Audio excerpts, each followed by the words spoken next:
just gonna keep it real. Yeah, how I live.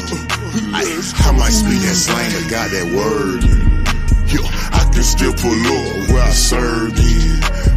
They watching my moves, they observing. Steam my brother, it's whatever for you. I'ma serve. What you mean? I might speak that slang, but got that word in.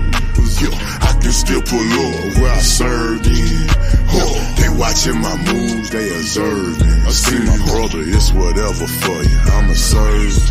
I'm standing right here, you can crucify me. I'll forever be a voice for the voiceless. Hang with the Lord, you can get on.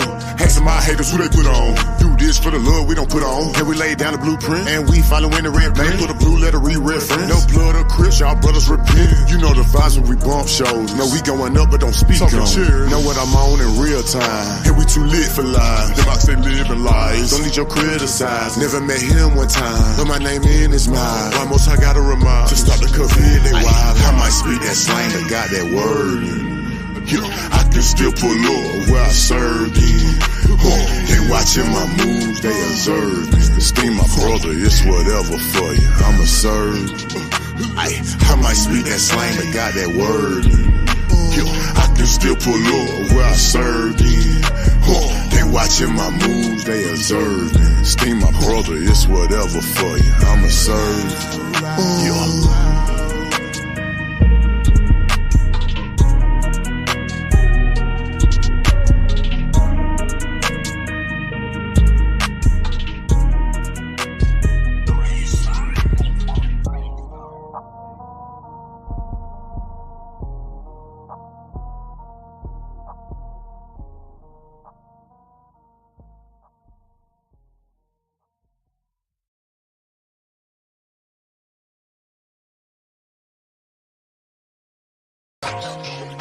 Oh boy, yeah, words can never say.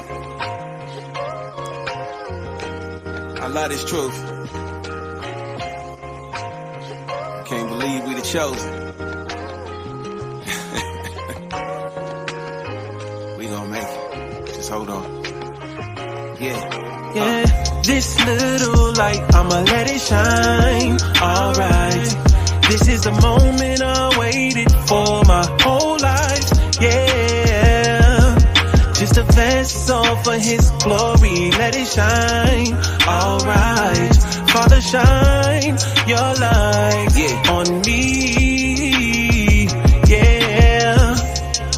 Yeah. Let it shine, thankful for this life, cause it was never mine. Prophecy got me thinking ahead of time. Slaves and 9 yokes singing, swing low, sweet chariot. Through all that oppression, he was there with us. It's like he's sending angels for, like show them their heritage. Separate the wheat and tares, tell them about their curses so they be aware.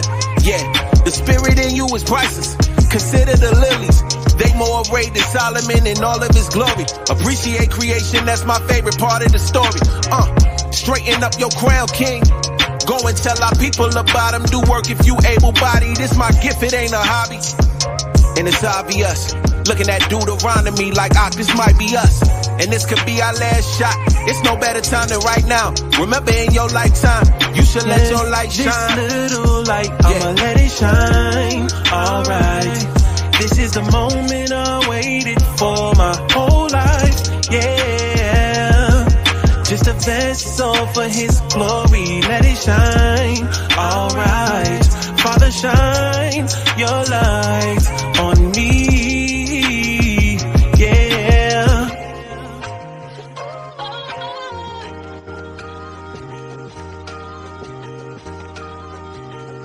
Words could never say. Tell me what's worse, never attempting to fulfill your calling, or shooting at the wrong target even though you put your all in. What if you were given an objective different than what you expected? Project dreams got me thinking about my innocence, wishing that I could begin again. Enter the kingdom as an infant, it was simple then. No backbiting, nobody envying. Just because you not famous don't mean you not the chosen. And it don't make me righteous because I quote a scripture. Keep it solid, the Father's watching, he noticed the difference. Listen, I would never do this for attention. All esteem to the Father, Kahalayim La'aba. Keep it humble, this gift was given, I don't deserve it. The rock, you only wanna shine or see some souls converted.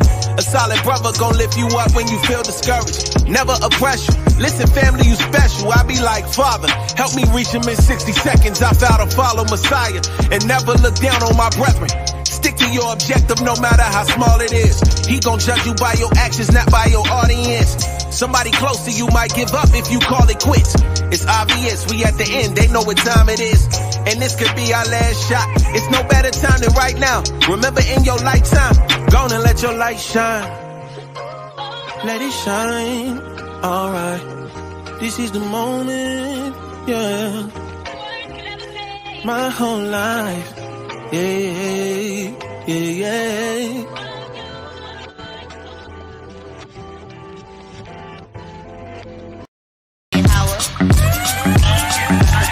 My water straight from the throne. We built the altar with the unhewn stones. Roam through the city, all we see it is these bones. So my face like flint till I wake a couple souls. A prophet hated by his own, so the father sent his son to bring the tribes of Jacob home. Jumping through these traps, cause they trying to see us gone. But we walking through the fire just like Daniel and his bros. From Bereshit to her zone, we stay inside the book because the book is all we own. Heritage and you better hold it on. We like David fighting giants with no armor and a stone.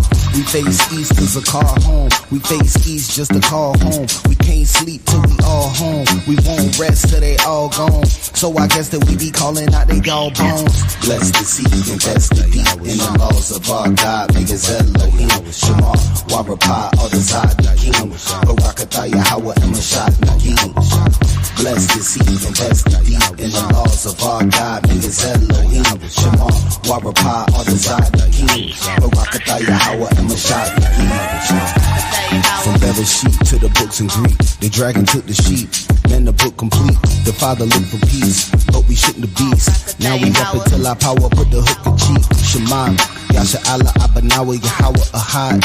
He the tower till he give us the power of God. Though in the tower you will never devour a tribe. The Lord despised all you devils, your hours arrived. Bless the seed that kept the peace. Never forgot the poor and he kept the feast. I'm trying to dodge destruction, they can't stop the seed. Barakatah, Yahweh, and Mashad Nagim. Bless the seed that kept the peace. Never forgot the poor and he kept the feast. Trying to dodge destruction, they can't stop the seed. Barakatah, Yahweh, and Mashad Nagim.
Children to sleep.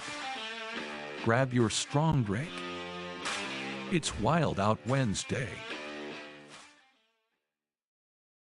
It's time to put the children to sleep. Grab your strong drink. It's Wild Out Wednesday.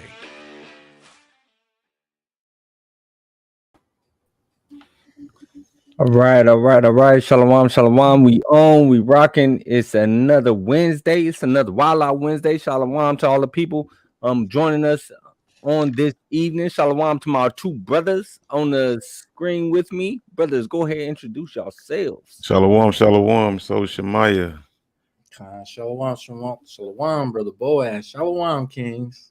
Shalom, brothers. Shalom. You know it's good, man. Another day above ground. Hey, we give all praise to the Most High.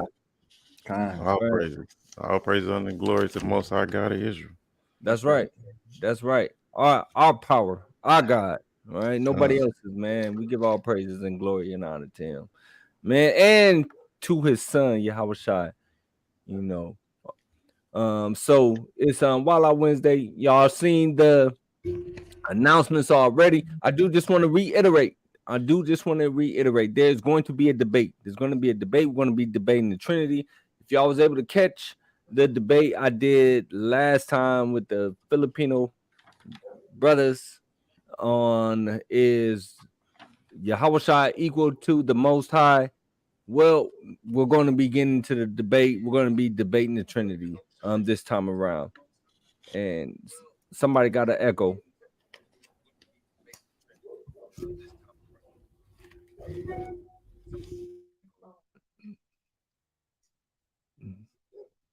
All right, I think it's gone. There we go. All right, Yahweh Shai was a child molester. No, it might be me. Hold on, that might be me.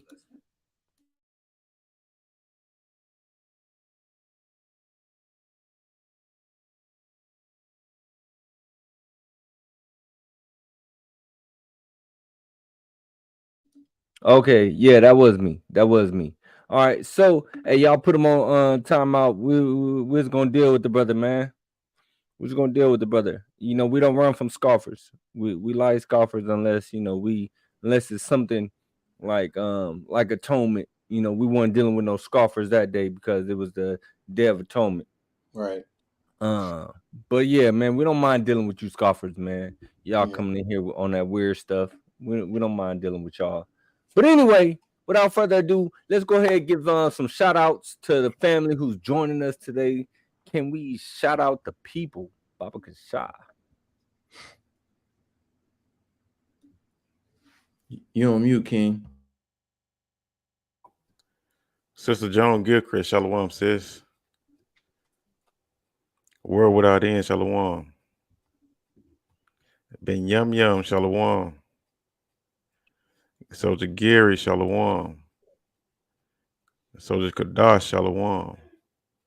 Sister L, Shalom, sis. Belen Christella, Shalom, sis. Brother Will, Shalom. Ayasha, Shalom, sis. Zanaya, Shalom, sis. 613, Shalom. Hey, Shalom. And yeah, definitely Shalom to everybody who's going to be coming in and joining us late. Officer Kadar Aran. Shalom, King. Hey, Shalom, brother. I don't know why. All right, that's everybody. His face on Boaz. I know. and that brother done he didn't took over. Done fixed the StreamYard, man. Yeah, he didn't took over StreamYard. Oh man. But yo, Shalom to everybody who's gonna be joining us later. Amariah, Shalom. Khan. And also we are still in the Feast of Tabernacles. You know, I do want to say that. I know Captain Aliyah mentioned it on Monday. Tonight is actually, if you are still sleeping in your tents, tonight is the last night that you will be sleeping in your booth. All right, tonight is the last night. Tomorrow at even is the 8th day. You know that we are supposed to come together and congregate on the 8th day. So if you can get with your brothers, your sisters, congregate. It is a commandment, right, that we come together and we congregate on that 8th day. And again, I hope y'all still sleeping in your tents, because we're supposed to sleep in the tents, in the booths for 7 days. All right, so even if you're not actually out in the wilderness, you still should be in your tent, right? Throw that tent up in your living room, right? Or throw it in your back patio, or throw it in your backyard, but stay in the tent for 7 days, right? Every child of Israel is supposed to be in a tent for 7 days. But nevertheless, let's go ahead and let's get into it today. Of course, we got to get on this day in history, on this day.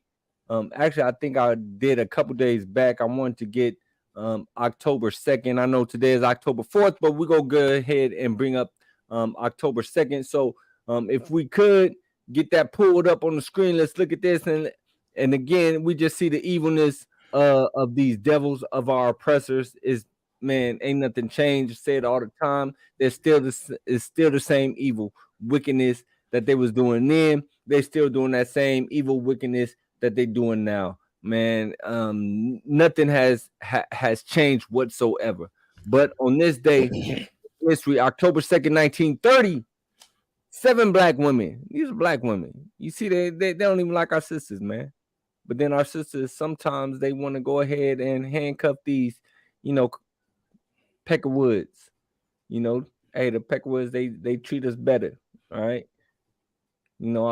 What's that one sister name that's in politics that's married to the Edomite? I know you're talking about. Is it Candace Owens? Yeah, Candace Owens. That sister, she's something else. Well, she delusional as hell, boy. Man, very much so. Very much so. Did y'all see the one where they was on BET? They had Tip. What was that? Tip was on there. Who else? Not Big Mike. Who else was that was on there? Was it Killer Mike? Killer Mike, yeah, Khan. Killer Mike was on there. Hey, Killer Mike is a really intelligent brother, man. Yeah, he is. Killer Mike is a really intelligent brother. He's got a lot of good things to say. I like listening to some of the things he say. Tip just be, But anyway, Shemai, go ahead and start reading that for me, Baba Kashai. Can you scroll down a little bit? Yeah. All right. On October 2nd, 1930, white neighbors violently attacked a house in Greenlee, Colorado, where 6 black students who were enrolled at a teachers college lived with their house mother. The assailants threw bricks, fired gunshots at the building, and used iron bars to smash the windows and screens on the house, terrorizing the black women inside. The attack took place at 2 a.m. and the women had been living in the house for less than a week. Before the assault, an indigenous meeting had been organized by the white residents in the area who objected to these black women living in the neighborhood. White residents said that these were the first black residents to rent a house in the area, and they objected to the college housing students in the neighborhood despite the college presence in the same area. All right. After the attack, all the 7 black women fled and relocated to another area. No one was ever charged for the racially motivated attack on these women inside their home. All right, now Salakia. So this is the same story today. White folks, Edomites. I ain't gonna say, the white folks. I don't want to get us flagged or nothing like that. But Edomites, man, they don't want us moving into their neighborhoods. And it always amazes me that our people think that to show that they made it, to show that they have some status, they like to move into these Edomite neighborhoods. But these Edomites don't want you there. These Edomites don't want us there. They've never wanted us there. That's why there was always things such as redlining. That's why they didn't want to give us loans to be able to purchase homes. That's why we are so behind in this, or that's why there is such a huge wealth gap between us and these other nations of people. But Sister Zanaya said, most of the time, Esau gets away with it. And that's a fact. That's a fact. Case in point, and I'm still going to keep bringing this up. I'm always going to bring this up because no one has been charged with the crime of our sister. The sister who went and stayed over, had to sleep over with all Edomites, all Edomite women. She was the only sister there at this sleepover, and no one has been charged in her murder. They still say that it was an accidental death.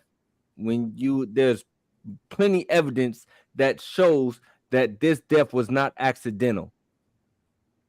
No one at the party that night say they know what happened. They say, oh, everybody went to sleep and somehow she turns up outside dead, right? It's craziness. We got to stop trusting these people and stop, being so forgiving of these people. Yeah, it makes no sense to me. Right. But you can go ahead and take that one down. I do want to get into the clown of the week. Now, in the chat, this might show your age, but it might not. Who all remember the rapper? And I'm pretty sure most of y'all do. But the rapper, Tupac Shakur. Okay. All right. So breaking news. Although it's not really breaking news because everybody who knows something already know.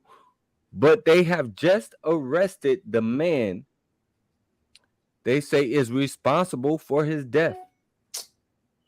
There has been an arrest made. All right, I see it. I do. Yes, indeed. Pac was arguably the greatest rapper of my era, and I still say he's the greatest even now with the rappers. I don't know. That's my opinion. Though. I might be biased. Yeah, I think you are. Yeah. I'm a huge Pac fan. Yeah, Rakim, my all-time number one. Rakim, yeah. Hey, man, Rakim had bars, man. This brother is showing his age for real. Yeah. He said Rakim took it. Right. Yeah, I don't care at all. He said, chill, that man winning in the grave. That's right, man. Ain't nobody had a impact on society the way Tupac Shakur did. And still does, even to this day. This man's been dead for, 27 years. And his music is still, man, better than majority of the music today. But anyway, what happened? I said, oh, yeah.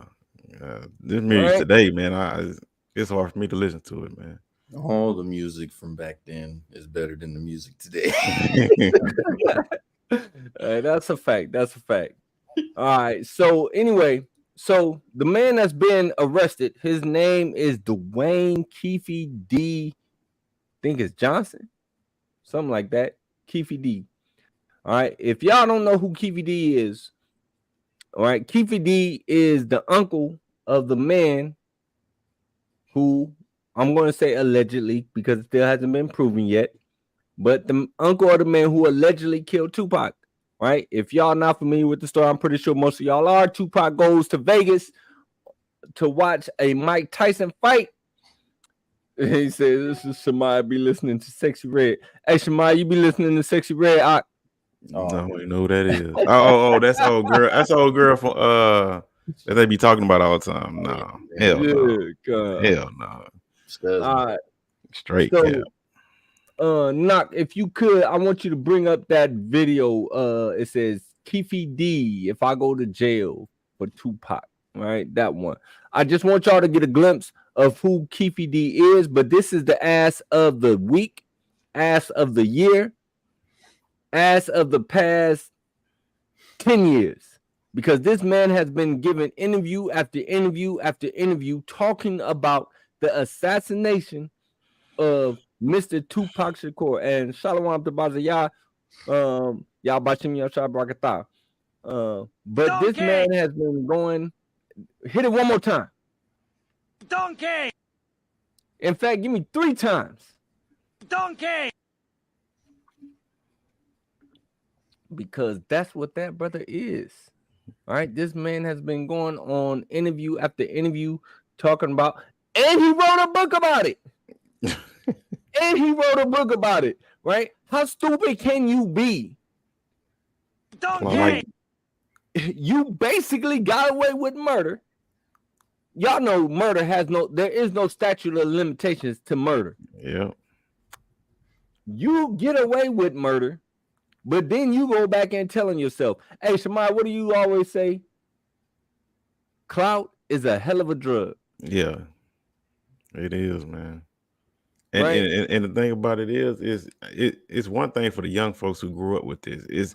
Is people my age and older than me that's doing this crap too. Like clout is a hell of a drug, boy. And the thing is, this brother is 60 years old. This brother is 60 years old. Life is done. He's not coming out of prison.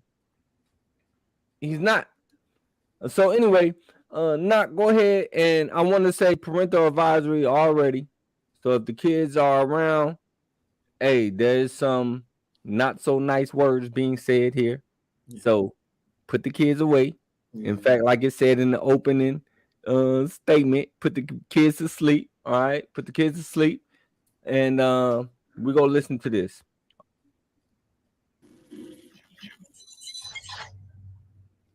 All right. So let's talk about that. So Reggie Wright said that police came to his house to investigate the Tupac shooting and your involvement in it. That's what I don't understand. Why do they keep asking this crooked ass cop shit? You know what I'm saying? Why they keep asking this crooked ass cop shit, man?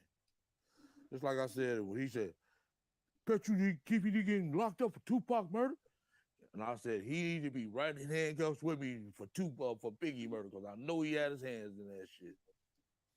That's what was my get back to him. Right, because Greg Kading also called for the Las Vegas Police Department to arrest you. He did? I believe so, yeah. Okay, well, I did a deal with the U.S. attorneys and. All right, you can stop it right there. So that brother right there, that's the man, Keefe D. He was just arrested, again for the murder of Tupac Shakur. This case has been 27 years old. It is 27 years old. So again, if y'all know about back in these days, there's a whole gangbang beef. Death Row was basically, Bloods, or it was a lot of Bloods with Death Row. Suge Knight, although he wasn't necessarily a gangbanger himself, he was definitely affiliated, grew up around it. I don't think Suge was really banging like that. Suge was a football player. But anyway, they had beef with, of course, Crips. Specific Crip set was the Southside Crips. That's who this man represents. His nephew was, of course, Southside Crip. Long story short, they tried to snatch a chain. Apparently, there was a bounty on a Death Row chain. Dude ended up, one of the Death Row members ended up getting jumped at the mall.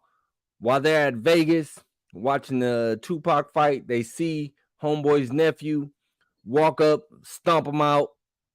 They're like, man, this ain't finna ride. They, get tooled up, and they go out there, and the rest is history, right? So, Knock, if you could, let's bring up that next video of this fool in his court appearance.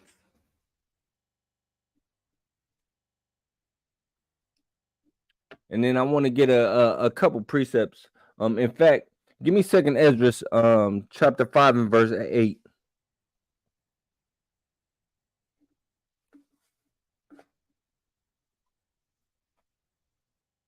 Hey, Vlad is responsible for a lot of brothers. Man, hey, brothers go learn to stop messing with Vlad, and y'all know he's whatchamacallit on top of that. Man, so brothers need to stop messing with Vlad. Shoot, for real. You said 5 and what? 5 and 8. Okay. It's the book of 2nd Esdras, chapter 5 and verse 8. There shall be a confusion also in many places, and the fire shall be oft sent out again, and the wild beasts shall change their places, and menstruous women shall bring forth monsters. Menstruous women shall do what? Bring forth monsters. And that's what we got, man. We got a bunch of we got monsters, right? The streets is full of them. We got a gangbang culture that's out of control. If you go into any city in America, whether it be Philly, whether it be Detroit, whether it be Chicago, whether it be LA, whether it be Oakland, whether it be Richmond, it does not matter. There is a culture of death on our people. Women are bringing forth monsters. They're growing up in homes without fathers, right? They're growing up in homes where this type of behavior is idolized, and it's idolized through the music. The music puts forth this type of behavior as something to strive for, right? I just seen a rapper, Crazy Bone, was just in the hospital. All praise to the Most High. Hey, the brother, he came through whatever it was that, put him in there. He said he was in there fighting for his life. I hope he come to the truth. I hope he come to the truth, man. But that brother was responsible for a lot of this deaf music that's been on our people, that's been preached to our people, that's got our young men looking to live this type of lifestyle, right? These niggas is monsters. I grew up in that generation of monsters that each generation gets worse and worse and worse and worse. Right? Like it said, that the love of many will wax gross. Cold. Right? It's gonna get cold. Because we've got monsters, and then the next generation see them, and they got to be harder than that generation that was before them. Okay. Right? We're going out trying to get stripes. Mm-hmm. Yeah, go ahead, King. Oh, I got a precept just to add to that, Adawan. Let's get it. It's the book of Sirach, chapter 16 and verse 1. It says, desire not a multitude of unprofitable children, neither delight in their ungodly sons. It's obvious unprofitable children, like children that's out here talking about shoot a Negro if he the ops. You know what I'm saying? You robbing your own close friend, brothers, grandmothers, and things like that. That is unprofitable for real. Right. Like, how is that helping us out as a people who are already being destroyed by the other nations? Right. So we being destroyed by the other nations, and on top of that, we being destroyed by our own selves. Right. That's extremely unprofitable, right? It goes on and says, though they multiply, rejoice not in them, except the fear of the Lord be with them. Like, that's the only time we should be rejoicing in our children, because the fear of the Lord is in them, because they want to be obedient. They want to move in their lives better than the way that we did in our lives growing up. Like, they have an opportunity better than us because they can get it right at a younger age than us having to go through what we had to go through and then figure it out when we're adults. Right. Right. Come on. I'm gonna read this last verse. It says, verse 3, it says, trust not thou in their life, neither respect their multitude, for one that is just is better than 1,000, and better it is to die without children than to have them that are godly. Come on. Right. So, and I'm not saying, I won't say don't have no kids, but if you're not gonna do like it says in Proverbs 22:6 and raise your child in the way they should go, teaching them these laws, statutes, and commandments, if you're gonna be like some of these families out here who neglect their children, use the system for a check for their children, you don't need to have no kids. That's right. Yeah. That's right. And the crazy thing, we got babies now having babies. Right.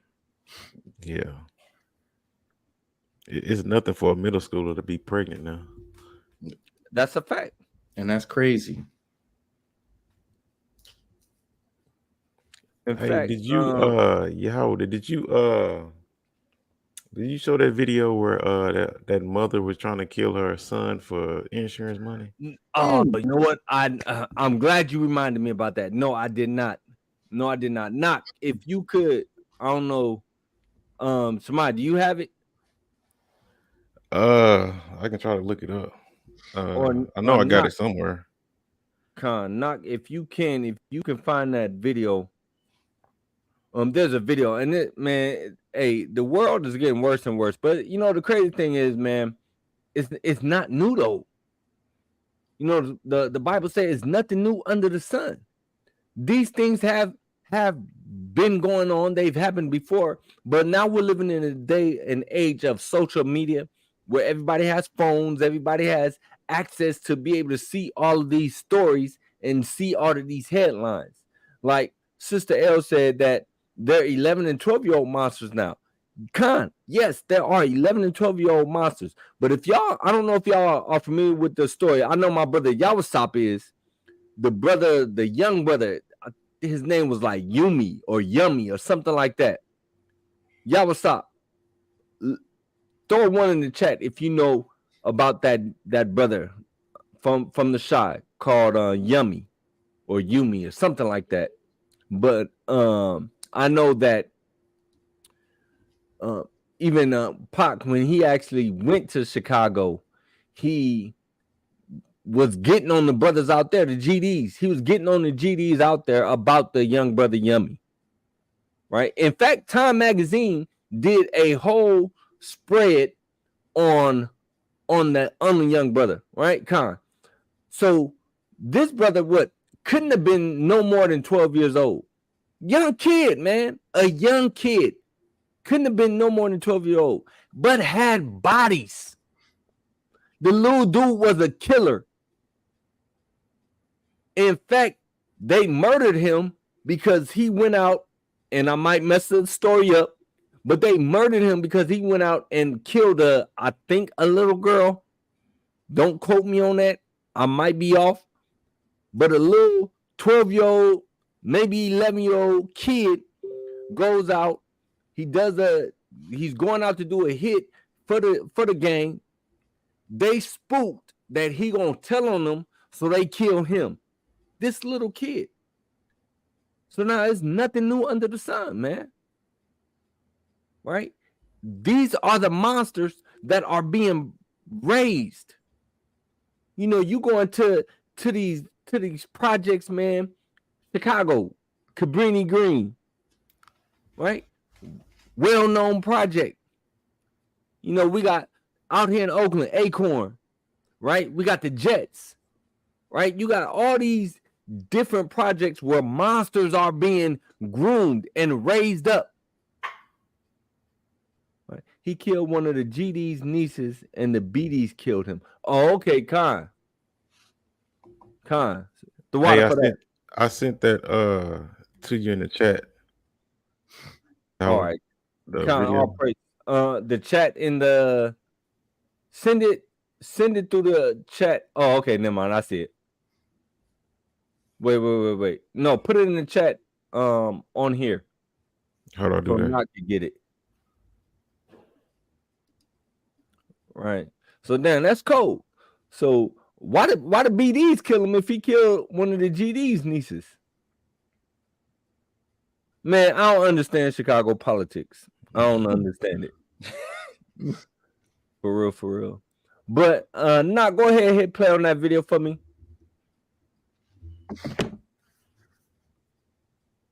Shalom, Captain Aharon in the building. Shalom, Nadayab. Shalom, Nadawanya.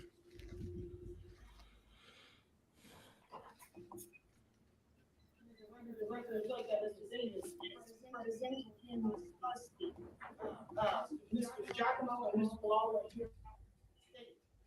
Mr. Davis, sir, have you retained counsel to represent you in this case?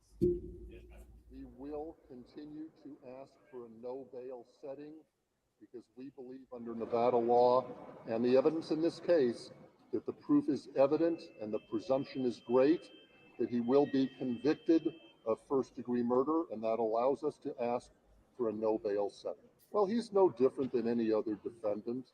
I mean, we had a feeling this day was coming in the recent history based upon some of the events that have occurred in the last few years and few months. I like to see the person in person. because on these cases, it's usually me that makes the ultimate decision on how to proceed. So I like to look at a person who's being charged with a crime in such a high-profile case. I like to look at their mannerisms. I like to look at their demeanor. I like to listen to them and kind of get a feel for their attitude. Well, all right, you can go ahead and stop that. So that's the brother. Like I said, they've made the arrest. You know, the brother, man, his life is over, and all because he was running his mouth. You know, like Captain Judah said, hey, he should have took that to the grave, man. But nah, hey, that clout got him opening in his mouth. He wanna speak out on it. You know, a lot of killers, anyway, they want people to know that it's them, that they did it. You know, that they want that notarization. I don't know if I used the right word. That yeah, he's different from the rest of the Jake lockup, right? But anyway, so this case is, you know, pretty much done deal. I think everybody already knew the true story anyway, but it's good to see the brother, you know, finally being held accountable, you know, for this. Give me Deuteronomy 68 and 54. Because we gotta change the culture, right? Hey, real killers move in silence. We gotta change the culture, man. We gotta change the culture. Hey, real killers move in silence, man. That's a fact. But hey, but the streets know. The streets always know. Well, when it comes to gang banging, you know, and stuff like that, the streets know. You know, they don't got that code. You know, when I was growing up, we had the G code. You know, we ain't speak on things. We definitely didn't go talk to the police. You know, they don't have that code anymore because these brothers are telling you real quick.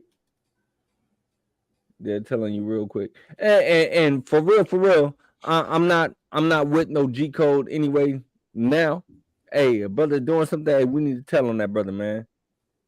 Shoot, do not. Hey, if he's harming your people, right? If he's harming our people, nah, man. I'm not with just letting killers remain on the street so they can kill somebody else, or an innocent person can end up being killed, right? Hey, Boaz just sent me something that happened out here in Vallejo.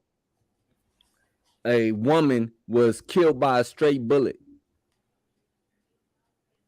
You know, so I ain't with having these killers on the streets anyway. But let me get that Deuteronomy 28 and 68 and 54. Baba Kasha. 28 and 54. Salakia. It's the book of Deuteronomy, chapter 28, verse 54. So the man that is tender among you and very delicate, his eyes shall be evil towards his brother, and towards the wife of his bosom, and towards the remnant of his children, which he shall leave. Right, and that's what's going on right now. You know, we got an evil eye towards our brother, and we got to lose that, man. We got to break this curse. We got to break this generational curse that's following us. Even in the truth right now, we got brothers that have evil eye toward their brothers, and you're supposed to be in the truth. We have to break this generational curse that is on our people, fighting amongst ourselves. Here, Tupac's killer, if you look at a picture of them, they look like they could be brothers. If you put up a side by side of Pac and the dude that killed him, they look like they could be brothers. But they have an evil eye towards each other.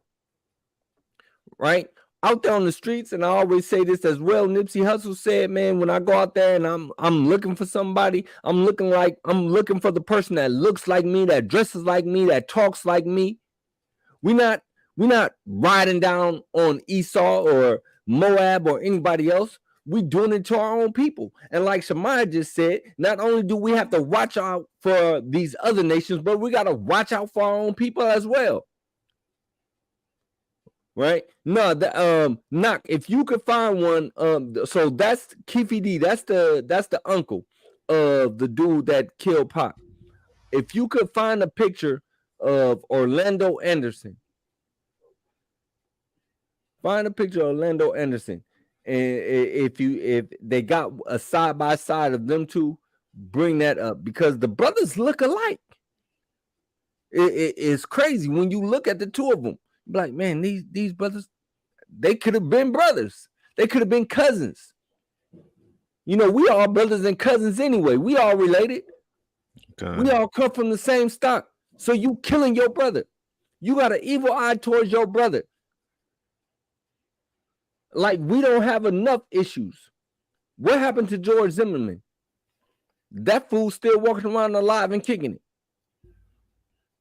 Who done anything to him? Has anybody got at him for what he did to Trayvon Martin? Not at all. Not at all. But you quick to show how tough you are by killing one of your own. Right? Give me Isaiah 51:20.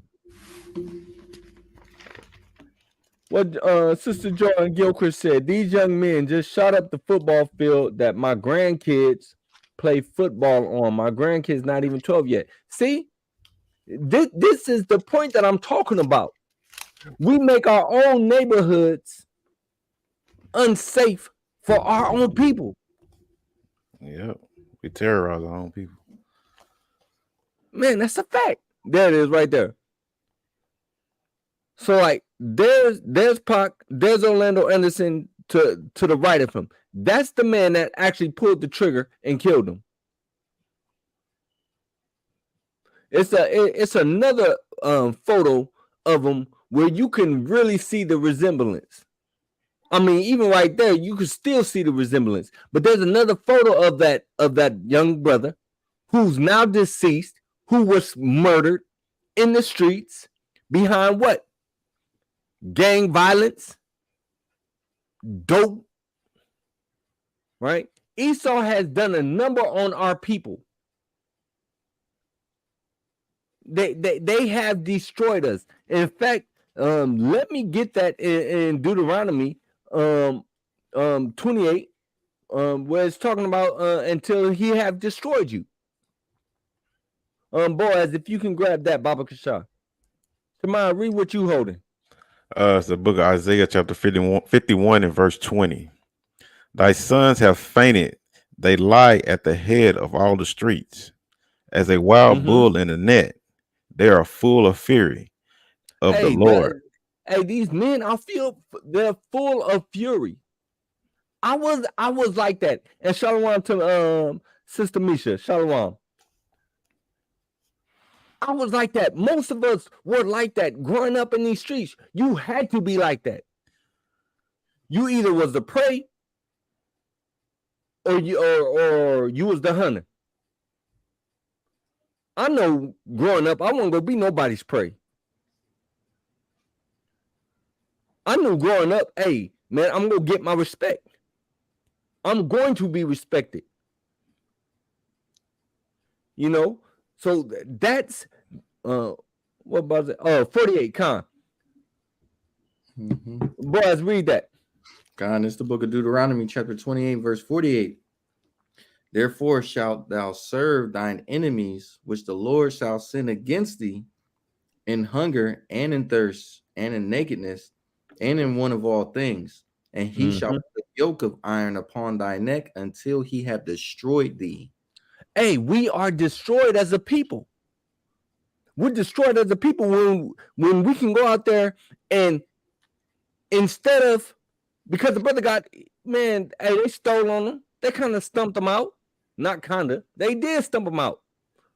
I mean, but he wasn't stumped out that bad.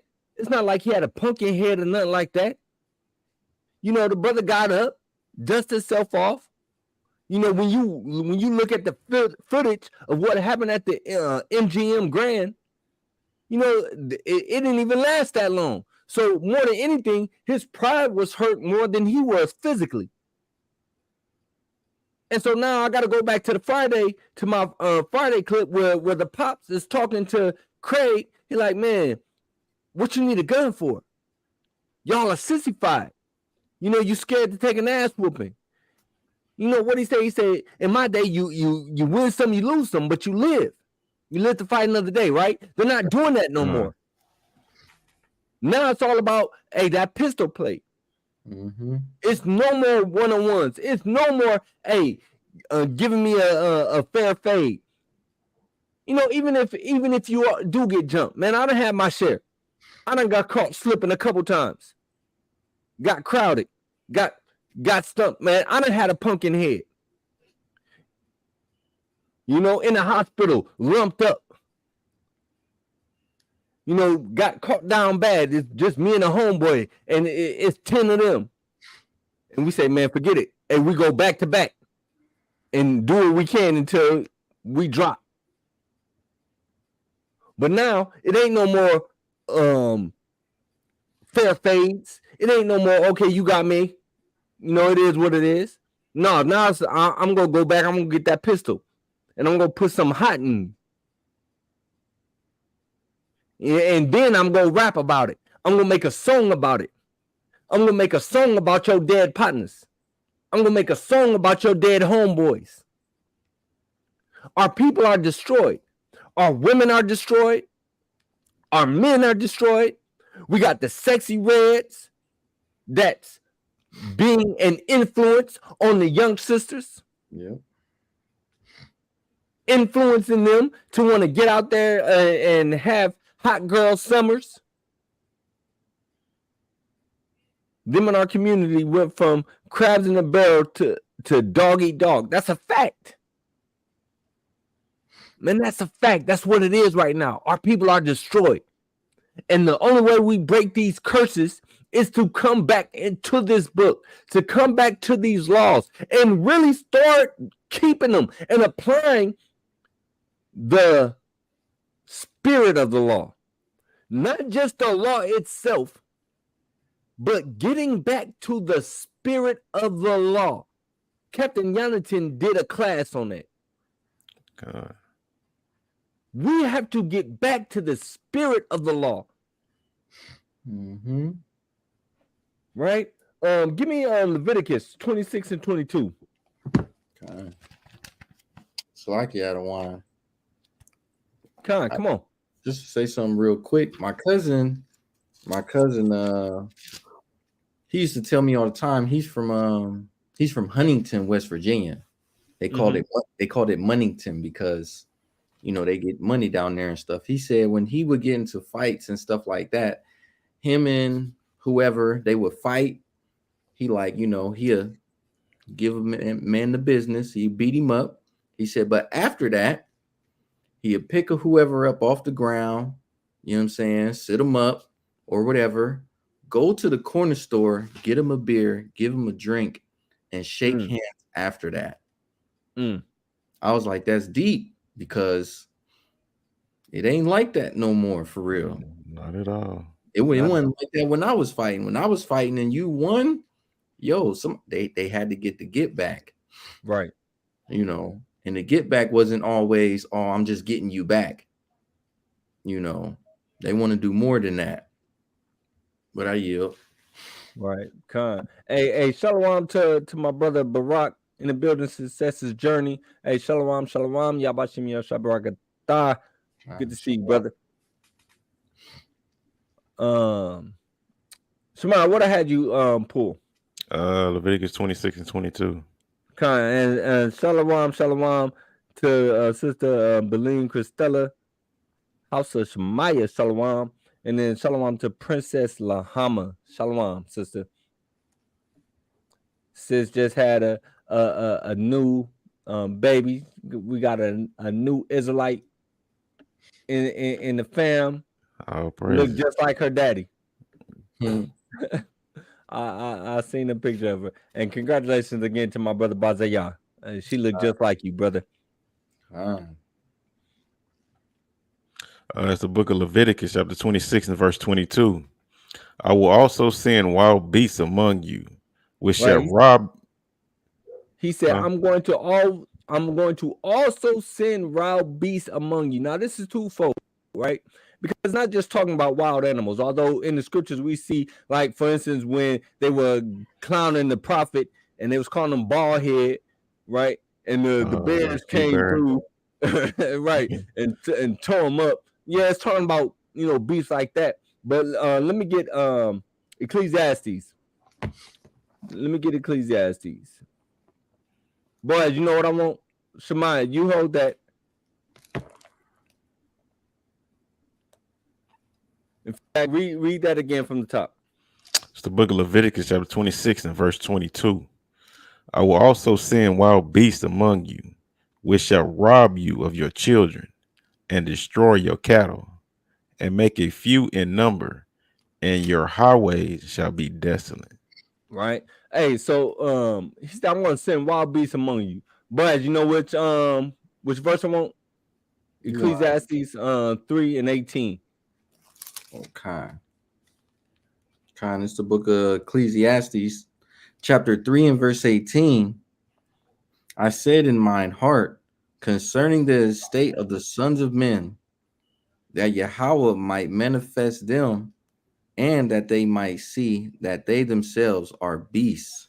That they are beasts, right? That they are beasts. Hey, Isaiah said, hey, they sit in the street like wild bulls. Mm-hmm. Right? So men are also beasts. So when we look at this verse right here, again, looking at it twofold, hey, these beasts are going to come rob you of your children. These wild men are going to come rob you of your children. How many mothers done cry? In fact, how many t-shirts have you seen RIP? RIP. You know what I'm talking about?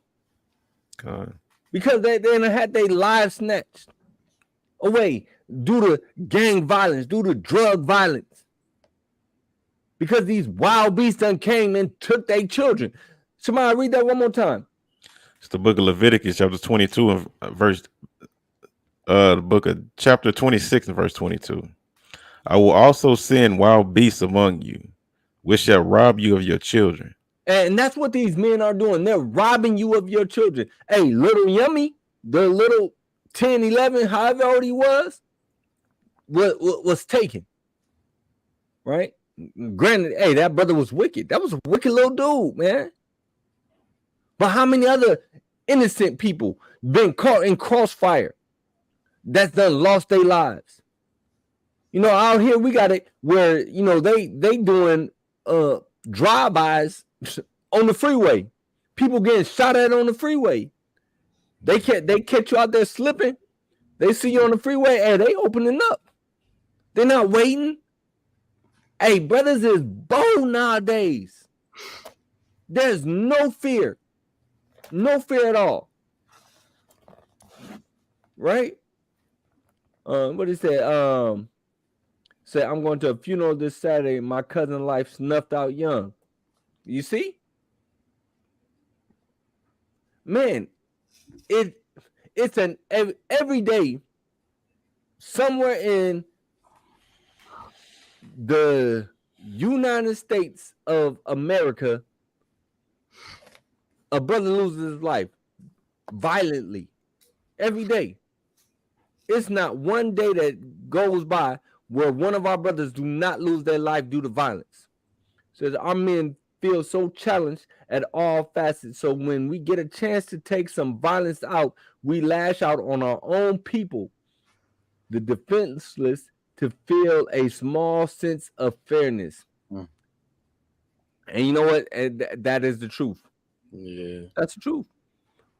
But why are we turning that rage at ourselves? It's a psychological. It is psychological, and it's a curse. And we got to break these curses, man. It's the only one way to get these curses up off of us, man. That's right. Con. Grab me Ezekiel 5 and 17. Okay. It's the book of Ezekiel, chapter 5 and verse 17. So will I send upon you famine and evil beasts, and they shall bereave thee, and pestilence and blood shall pass through thee, and I will bring the sword upon thee. I, the Lord, have spoken it. Man, hey, like I said, man, when you, and that's why, I mean, for the most part, I really hate to watch the news. I really hate to turn on the news because of it. It's just so depressing. I don't see any good news. There is none. Right? Our people were at the bottom. Our people, and this is how you know that we are the people. We are being low-key oppressed through Esau pushing the drugs, murder music. Sister, that's a fact. And they the ones benefit off of it. We not benefit off of it. How many of our people that do the music actually become prosperous from doing it? They end up becoming slaves to the record label. Yeah, it's facts. And so these people they're getting paid 2 times because now they got the private prison systems. So they're getting paid when we go to prison. In fact, there was the case about the judge in New York that was getting paid to send brothers to jail. Right? So they're getting paid from us getting the music, buying the music, listening to the music, and then they're getting paid when we go to prison, when we go into the jailhouses. Right? It's not us. And then, hold on. So I got to say this. So it came to light that these record labels are also putting life insurance policies on their artists. Mo3 had a life insurance policy on him from his record label. King Von had a life insurance policy on him. They are getting paid at the expense of our lives. When are our people going to wake up and see this as what it is and stop playing the fool? Right? Man, that's it on that. I do, again, the title of the class is Did God Die 2,000 years ago? Now, the reason why I'm bringing this up now is this is just a precursor for the debate. I'm about to do the plug for the debate that's coming up. Right? This is a precursor for that because we're talking about the Trinity. Right? So I do want to tap on that a little bit more, but I want to bring up one more news article. I don't know if you guys have seen this, but again, it's talking about reparations. But this is some of the African nations that's or one of the presidents of an African nation, Guyana, not Ghana, but Guyana, where he's coming out and he's accusing the British of what they've done, and he's basically saying that, hey, the British need to give reparations. But I want y'all to watch this video, and I want y'all to see the arrogance of Esau. So, Knock, if you could bring up that video of the president, Dr. Mohammed. Let's get that. Yeah, Khan.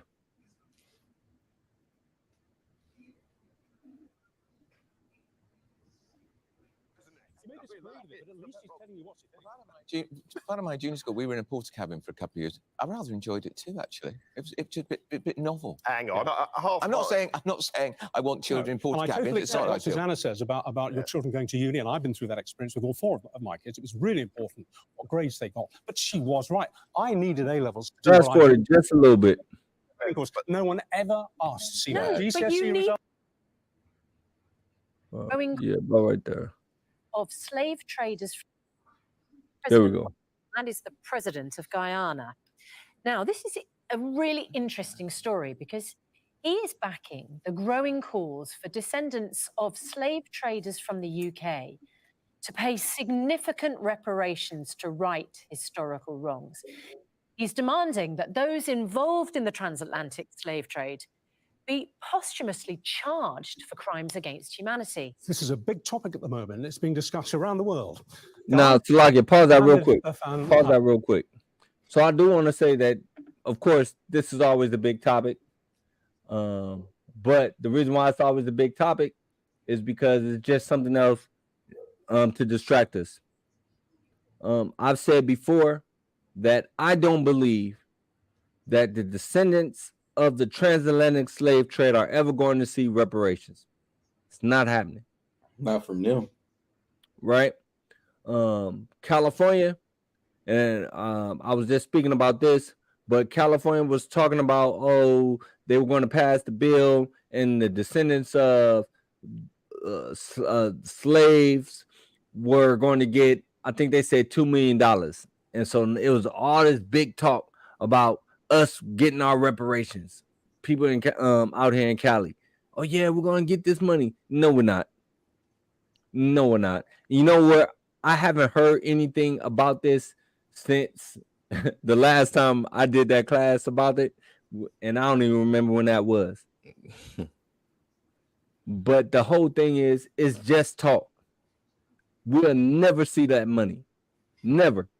And the Most High already said that he's going to be the one that, one, bring us out of the state that we're in, right? When we get our reparations, it's going to be through the Most High. That's right. The Most High is not going to allow these other nations to receive any kind of glory. And the Most High is going to be the one to get us out of this. And so, not just to mention that, but I also went over in, what was that? Genesis, where it said, I will bless them that blesses thee. Right? These nations ain't, when you look at Esau's judgment, Esau gets obliterated. Esau, there's not going to be any of the house of Esau remaining. Mm-hmm. So now, if there's not going to be any of the house of Esau remaining, then that means that they can't get a blessing. The Most High is not going to bless them because they're not going to bless us. So for them to give us reparations, that would be a blessing. Or is that just me? If they were to give every nigga in the United States $5 million, is that not a blessing? Bro. But then at the same time, I mean, the way the economy is going right now, that $5 million would probably be worthless. It would go right back to them. Yeah, facts. Facts. Because our people would want to go and get Balenciaga and Benzes, Bugattis. Come on, Bugattis. It'll all go right back to them. And then they'll be broke 2 months later. Right. It's crazy, man. But hit play. Ali joins us live now from New York, where he's going to be addressing world leaders at the UN General Assembly on this subject later today. So we've got in early with you. Okay, let me ask you a question, Mr. President, on behalf of all of our viewers who would be covered by this. Why should somebody who maybe had an ancestor 7 or 8 generations ago, long before they were a twinkle in their great-great-great-great-grandparents' eye, why should they have to pay now for what an ancient ancestor did? Or why should they apologize for what an ancestor did centuries ago? Why do they still carry that burden? And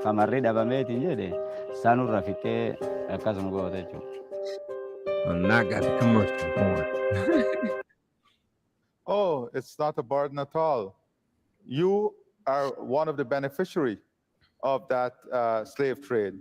So this is not a burden. You should be concerned and you should pay because you today are still benefiting from the greatest indignity to a human being, and that is a slave trade. And not only did you benefit during the slave trade and your country developed, but look at what it caused the developing world. During slavery, resources was used to build your country, build up your capacity. You were able to then become competitive. You were able to invest in mechanization, and developing countries like ours were left behind. So you should be very concerned because you are a prime beneficiary of the exploits of slavery. So put a figure on it, please, because it always comes down to the bottom line. How much should an individual taxpayer in a country like the UK now hit send pause. a check to a country like yours? I want y'all to look at his demeanor. Look at, I mean, one, he's really condescending, and it's really insulting. Would he talk to the president of the United States like that?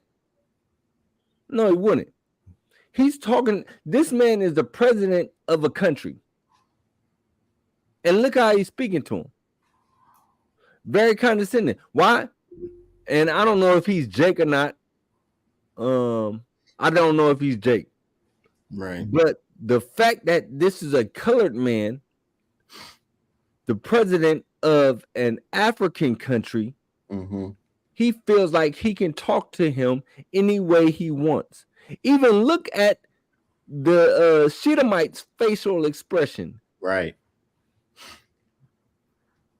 They hold no regard for this man or his office. But let that be, you know, the queen of Britain, right? Or let that be Putin,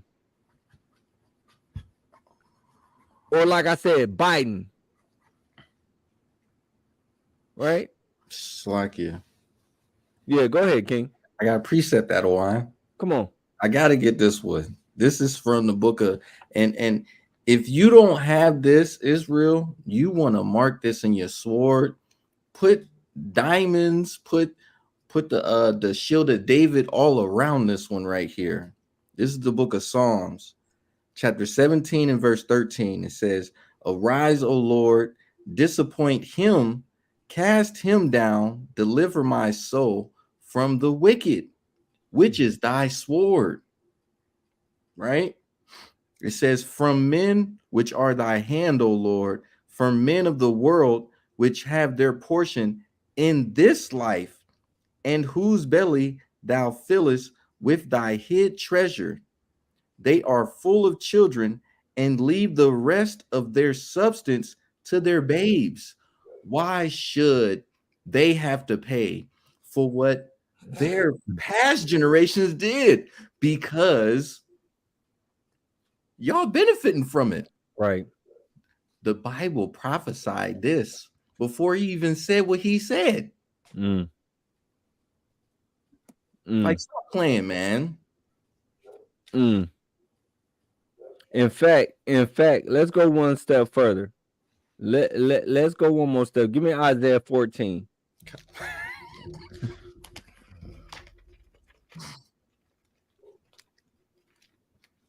This is why y'all got to pay for it. Buster. It's the book of Isaiah, chapter 14 and verse 21. "Prepare slaughter for his children, for the iniquity of their fathers." Hey, that's what the Most High said. The Most High said you got to pay for the iniquity of your father. Right. You know, their arrogance. I hate their arrogance. You know, it's Edomites like this that I just want to punch in the mouth. For real. I mean, I cannot stand them. But go ahead, hit play. Skarna. Well, it's easy to calculate. We can use the time value of money.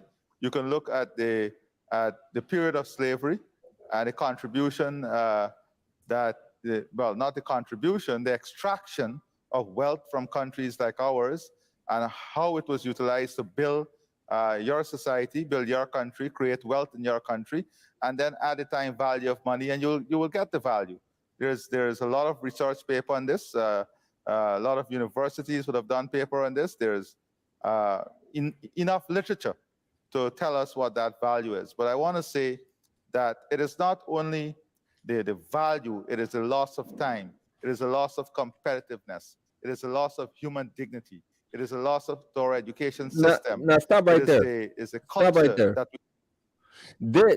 There's no amount of money that this country would be able to give. None. From what that point that brother just made right there. Time.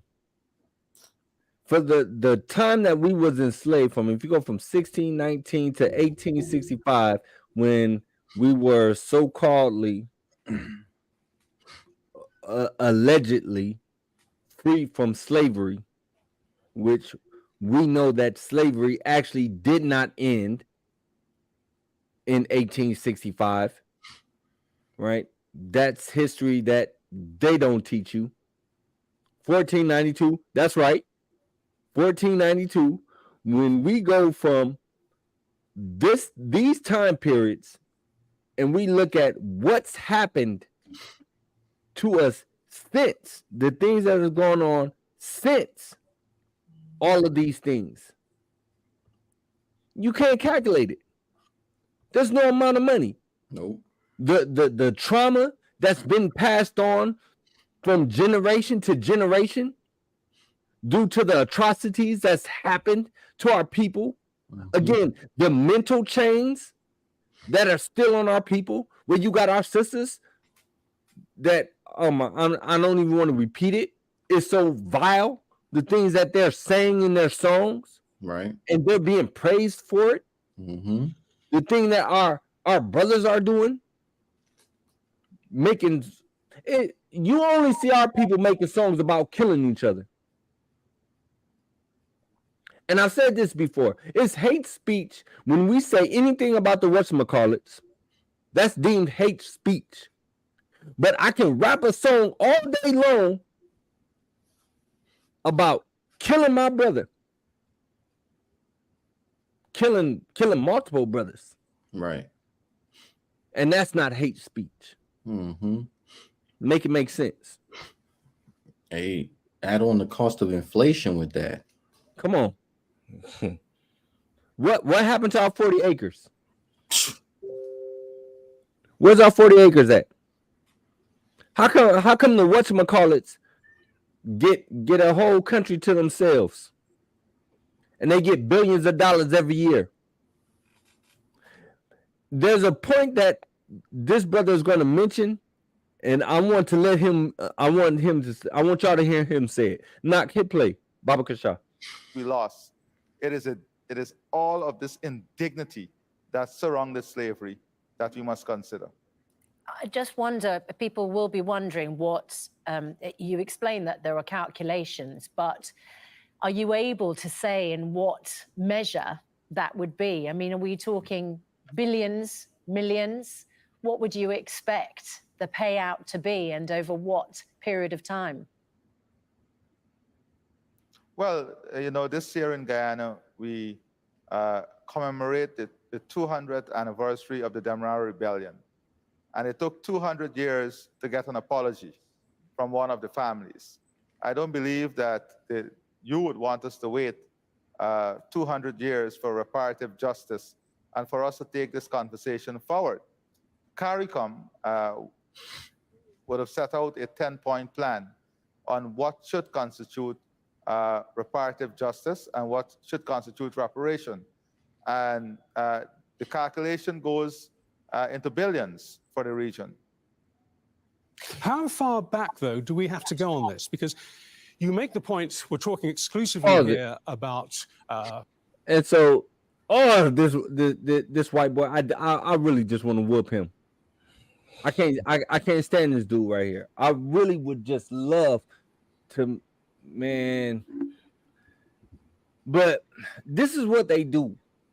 So anytime the slavery is brought up, and I love how this brother is going to respond to it, but they want to start, well, y'all wasn't the only ones that went into slavery. Plenty people had slaves. It wasn't just y'all. Mm-hmm. And look how arrogant he is while he's saying this. That's the part that just really, man, gets under my skin. Grinds the gears. Right? Come on, man. Go ahead, Knock. Hit play. Western imperialistic slavery, to summarize it. But almost every civilization on the planet owes its existence and its prosperity almost always to crimes in the past, be they aggressive wars, be they different forms of slavery involving different movements of population. You can go right back to the Greeks and the Romans. Why just target one particular era in history? Some would say that's the arguments of political convenience. It's a handy handle to hang your argument on. Summer, It's the hungriest time of year for kids across America. Kids whose hard work. I think you're doing a great injustice to compare slavery with any other of the historical facts that you're mentioning. I was including other forms of slavery. No, but I was including other examples of slavery as well. To the indignity that slavery brought to people, that is the first thing. And I'll give you an example. Coming on to your program a few moments ago, you were speaking about net zero and climate justice. We are speaking about, the world is speaking today about climate justice and compensation and how we address the issues of climate change. And this is the problem. We live in a very unjust society. You know, we condemn completely the war in Ukraine. But if you look at the mobilization of resources in the war in Ukraine, in 2 years, you have mobilized more support for Ukraine than we have mobilized for Haiti for 60 years. You have mobilized more support for Ukraine. Pause that. Now that's the point. All of this outpouring and, you know, bleeding hearts. Oh, we stand with Ukraine, and all of the money that they've been able to give to Ukraine to fight this war. Why couldn't they give us any money? They don't care about you. Hey, Michael Jackson came out with that song. They don't really care about us. It's facts. They don't. Hey, he said they gave us the 40 acres. Where the 40 acres at? I ain't got no 40 acres. my family ain't seen no 40 acres. Yeah, for real. Tell me where they gave us 40 acres. Yeah, even the slave master got reparations. Even the slave master got reparations. Hey, do you know they had life insurance policies on the slaves?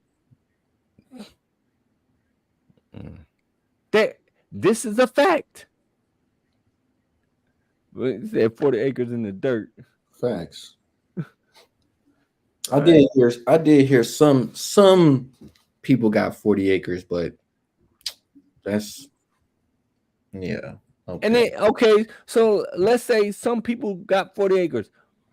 What them rednecks do to them black landowners, to the black farmers? What did they do to them?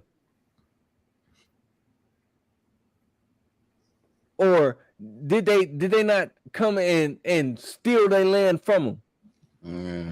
Yep. And then some is not all either. Right. All right. Go ahead. Hit play.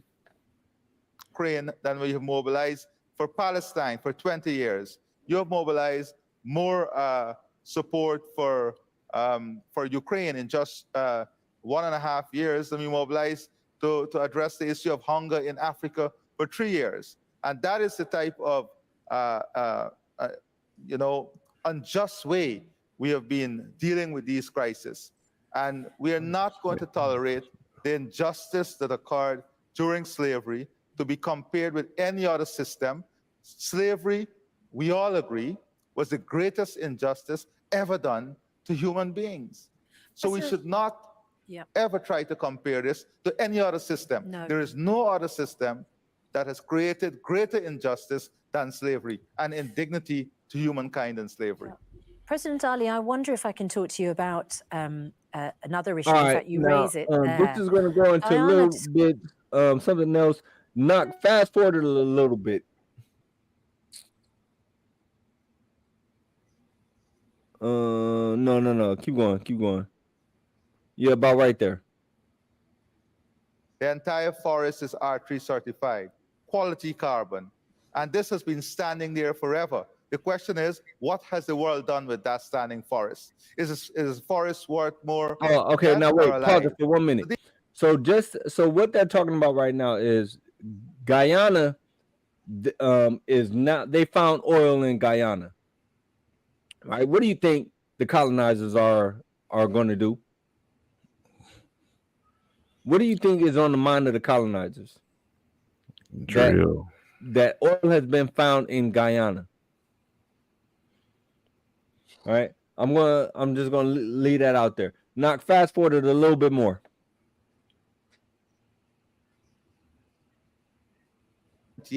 With two extreme ends. All right, Everyone needs to be around the Mr. table President, we can have commitment from all the stakeholders. Okay, Mr. President, you make that clear very briefly now, because we're over time here. I know you've got to go and we've got to move on as well. But very briefly, coming back to where we came in, one of the points you're going to be making today is about our royal family. And you feel that it's not just about the finances involved here in terms of reparations for slavery, it's about the gestures. And you think that the British royal family should make a big gesture, don't you? What do you mean? Hand over a palace to your country? What? Look, hold on. We don't want hold on, pause that. Look how condescending this dude is. This dude is so disrespectful. Who are you? I mean, for real. Who is this dude to think that, granted, it's a man, but this is the president of a country. And he's talking down to him like, this is just a boy. You know, that's what they called us, boy. Come on, boy, stay in your place. Come on, boy, why do you feel like you can come and demand reparations from us? Come on, boy, why should we be burning with what our forefathers did? Come on, boy. All right, and then like the sister said, look at the Shedemite's face. I'm just like, oh, I'm so disgusted. Hit play, not your country. Well, no, we don't want the British to hand over a palace that we built. You know, if you go into many of the palaces in Britain. Pause right there. Y'all heard the laugh? Yeah. He said, we don't want y'all to give a palace that we built. Mm-hmm. Because who built those palaces? Right. We did. Who built the White House? We did. We did. Our people built up these places. Right? But he's going to say that. But I just wanted y'all to hear the arrogance in the Edomites laugh when how he just when he said, we don't want the palace that we built. Like, boys, you serious? Right? Both times. Con. Shemai, you had something? No. Oh, okay. But you, I thought I heard Salakia. I got something, yeah, but I didn't say Salakia, but I do. Okay. But I'll wait. Con. Not hit play on that. Let's get the end of this. Well, no, we don't want the British to hand over a palace that we built. You know, if you go into many of the palaces in Britain, you will see the lovely green heartwood from Guyana. You will see the sweat, tears, and blood of the slaves who were exploited. So what do you want? And the revenue that was earned from their exploitation. So we're not asking for a palace. We're asking for justice and a fair form of justice to the ancestors and to the greatest injustice that has ever been done to human beings. We look forward to we're not asking for palaces. You can enjoy the palace, and when we visit you, we'll also enjoy it. Mr. President, we really look forward to your speech later on today to the UN. I'm sure there'll be much coughing and shuffling of feet, because when it comes to getting people to put their hands in their back pockets, you've got a mountain to climb. But you make some very interesting arguments. Thank you for your time. Thanks for the preview. We appreciate it. President of Guyana. Thank you very much. Thank you. All right, we can close that one out. Yeah, still, we can close that one out, man. So I mean, like I said, just the nerve of these people, man. In fact, let's get that limitation. Boaz, get your preset. Oh, this is the book of Amos, chapter 1 and verse 11. It reads, "Thus saith the Lord, for 3 transgressions of Edom, and for 4, I will not turn away the punishment thereof, because he did pursue his brother with the sword, and did cast off all pity, and his anger did tear perpetually, and he kept his wrath forever." Even in this man's laugh, I was going to say at the end of this class, you know what I'm saying, we're going to start opening bidding wars for getting these Edomites in the kingdom. Who want to have them first on their field? I'm taking the bid first for old dude with the funny laugh. Right. For real, man. But yeah, and so like, again, that goes to, right. He did. Hey, that brother did keep his head, man. Yeah, he did. And like sis said, hey, they showed their true colors. I talked about it before, but there was a poll that was done. 87% of Edomites in this country don't believe that we deserve reparations. They don't believe it. Right. Put yourself up by your bootstraps. Slavery was a long time ago. But that's what we've been doing. That's what we've been doing. And that you can't say again, like after all of the hell that we've been through as a people, how resilient we are. Right. We still here. Hey, y'all seen the Antoine Fisher movie? Y'all know when Antoine goes back to the woman's house, he's in the Navy and he goes back, he's looking for his parents, and he gets at the woman, he's like, man, you tried to destroy me, you tried to break me, but I'm still here. I'm still strong. That's us. These devils have tried to break us. They tried to destroy us. They tried to kill us, but we still here. We still strong. And they hate it. Right? But not if you could real quick bring up that video that I sent you. The brother Barzayat sent me a clip. I just want to play this that he sent, and then we're gonna get into this last video, and we're gonna end. Man, that Antoine Fisher, one of my favorite flicks, man. It's one of my favorite flicks because it talks about, I mean, really, you can see like our people, we all need like therapy, and we all got anger management issues to some extent, but anyway, let's watch this clip right here real quick. Because this kind of sums everything up.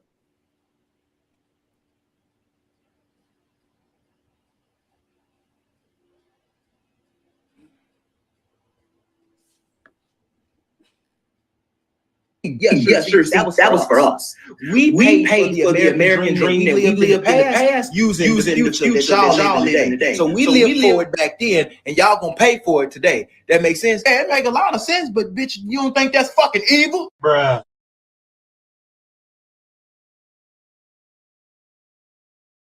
Hey, bro, since the 1980s, the average rent price done went up damn near 4 times. And the cost of food done went up like 4 times. Yep, that too. And the cost of every fucking object you could buy with money has also went up 4 times. Yeah, quadruple. That was the plan.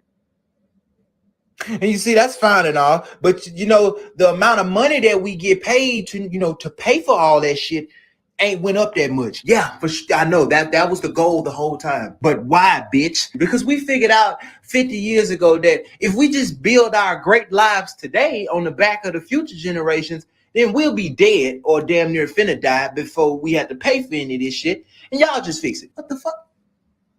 Bitch, what about the American dream? Yeah, sure. See, that was for us.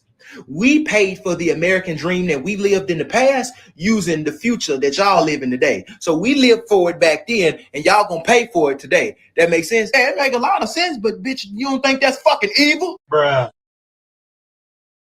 All right, that's that. So, oh yeah.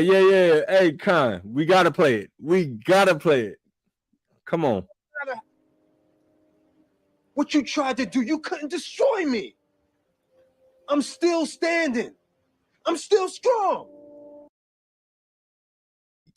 Yo, that's to this nation, to this country, to all these countries, right? To all them, the Psalms 83 that are confederate against us. right? We still standing. We still strong. Though y'all don't want to give us the raises, though the cost of living just keeps going up, but y'all not giving us the money to still be able to thrive in y'all society, we still here. Though gas prices out here, gas is up to like $6 a gallon. It's some places where it's like $6.50. $6.50 for a gallon of gas. Although y'all trying your hardest to take us out, we still standing. Right? Hey, it's like baby kids. Hey, we don't die. We multiply. Y'all cannot take us out. And it's all praise to the Most High.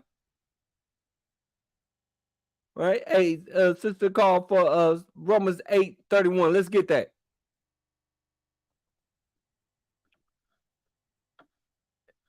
And while we get that, let's go ahead and cue up that last video. And this is going to be bringing us into, did the Most High, did God die 2,000 years ago? I'm going to pose a question. Can God die? Is it possible for God to die? If God can die, is he God? Go ahead, let's read that precept.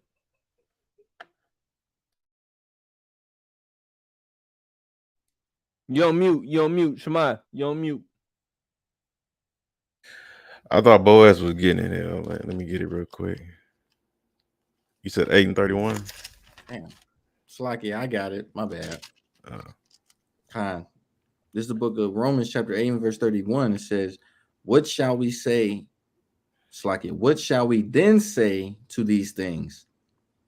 If Yahweh be for us, who can be against us? Con. Hallelujah. Hallelujah. Right? If the Most High is for us, who can be against us? Man, hey, beautiful precept, sis. Beautiful precept. Con. In fact, and to what Bazaar just put in the chat at that Proverbs 29:2. Let's get that Job 9:24.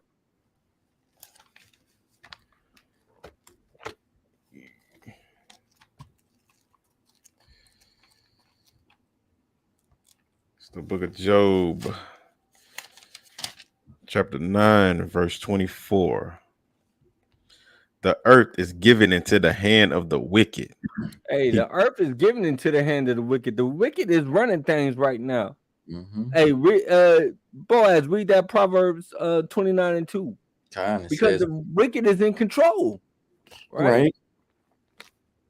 Con. It's the book of Proverbs, chapter 29 and verse 2. When the righteous are in authority, the people rejoice. But when the wicked beareth rule, the people mourn. Hey, this world is in mourning right now. Facts. But at a one, you know it's not all of them. Who that? The Esau. You know all of them ain't bad. Oh, all of them ain't bad. Yeah. Let me get a precept real quick. It's the book of Malachi, chapter 1 and verse 4. Whereas Edom says, we are impoverished, but we will return and build the desolate places. Thus saith the Lord of hosts. They shall build, but I will throw down, and they shall call them the border of wickedness, and the people against whom the Lord has indignation forever. So I be hating when people was like, oh, it's not all of them. Some of them good. Right. I'm like, the Lord said contrary to that. Right. And in fact, get Obadiah verse 17. Let's get it. Yep. We in there. This is the book of Obadiah, verse 17. But upon Mount Zion shall be deliverance, and there shall be holiness, and the house of Jacob shall possess their possessions. We know what the possessions are going to be, according to Isaiah 14, right? But keep reading. And the house of Jacob shall be a fire, and the house of Joseph a flame, and the house of Esau for stubble, and and they shall kindle in them and devour them, and there shall not be any remaining of the house of Esau. It's for the not going to Lord- be any remaining. Right. None of them. They all is finito. Done. Right? Damn, Edomites. All right. But hey, y'all have any more precepts on that?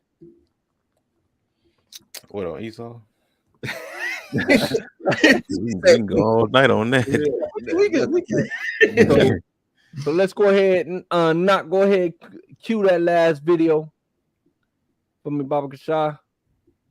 All right. So again, this is the precursor for the debate that will be going on the 8th. Is this the guy? No, lie. I wish it was. Oh man, I wish it was. I would love to eat this Edomite up, but we go address a couple of the points that he brings forth. Like I said, this is just precursor because we go do it all. Come this weekend, we're gonna get into it. All right, but now go ahead, hit that play button, Baba Kasha. Reasons why. First, he quotes two Old Testament verses which say God is not a man. Then he turns New Testament verses which say Jesus is a man. And well, checkmate, Christians. Not so fast. Those Old Testament passages do not preclude the incarnation. In the incarnation, God's divine nature didn't transform into a human nature. Rather, the Word remains fully God while adding a human nature to himself in the person of Jesus. So Jesus is fully divine and fully human, but the divine nature is not the human nature. Second, he cites Luke 18:19. Why do you call me good? No one is good except God alone. But Jesus isn't denying that he's God. He's asking the rich young ruler if he understands the implications of what he's saying. By the way, Jesus called himself the Good Shepherd. Third, So hold he on. cites Pause John it right there. 14:28. Pause it right there. The Pause it Father is- right there. He said he's giving him he's implying that he is God. But Yahushua said there's none good but the Father. So is he saying that he is the Father? Then, because based off of what this Edomite just said, that is what Yahushua was doing. He was trying to say that he is the Father, right? When there are numerous scriptures where he says that he's not.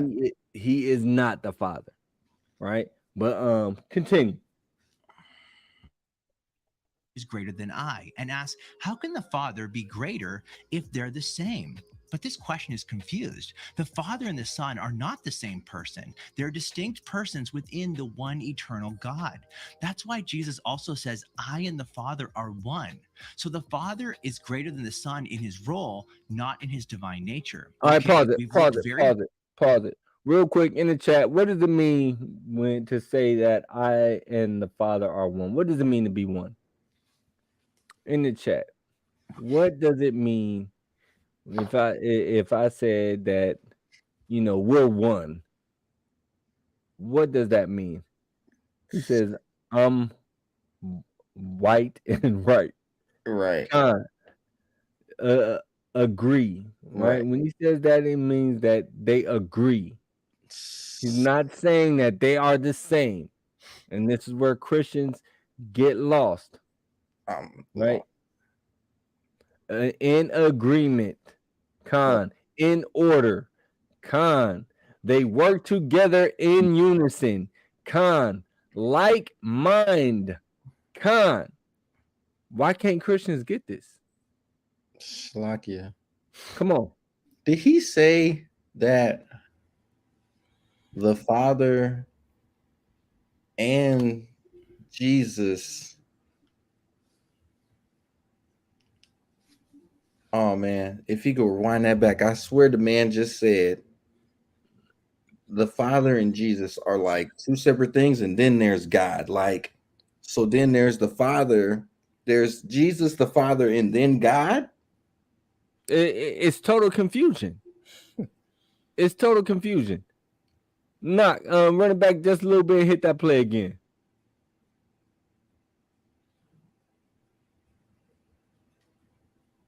The Father and the Son are not the same person. They're distinct persons within the one eternal God.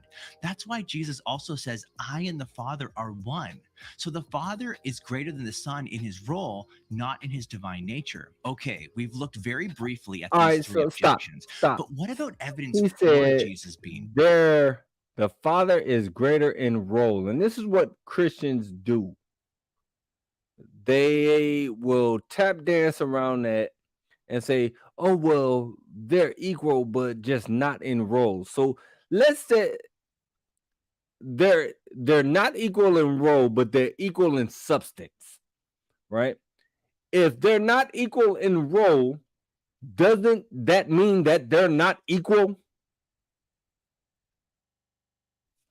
I mean, that just makes no sense. Well, they're equal in substance, but they're not equal in role. So there's a rank. So if he's saying that the Father is greater than him, the Father is greater than him. I don't care how you try to tap dance around that. The Father is greater. Right? Just Christianity is total confusion. In fact, we're going to talk about a video that Knock had where it's talking about the Church of God in Christ and it's talking about hoodoo and things like that. We're going to go into that a little bit too, because I come from the Church of God in Christ. And just watching that video, I'm just like, man, right? But anyway, continuing on, Knock, hit play, Baba Kasha. God. Here are 6 lines of evidence for why Christians believe Jesus is God. First, Jesus admits he's God. In John 8, the religious leaders ask Jesus about his identity. He says, before Abraham was, I am. Ego eimi in Greek. In response, they pick up stones to kill him. Why? Because I am is loaded with theological significance. In fact, Jesus applies the name of God recorded in Isaiah and Exodus to himself. Second, Jesus is addressed as God. Probably the most Stop. So this is, I dealt with this in that last debate, and the brother even admitted it, that the name I am, that name is not the name of the Most High. He admitted that. So when Yahawashi said, I am, giving the reference to the angel in the burning bush in Exodus 3, he's not saying that I'm the Most High. He's saying that he was the angel of the Most High that was in the burning bush, who was speaking to Moses. I am that I am is not the name of the Most High.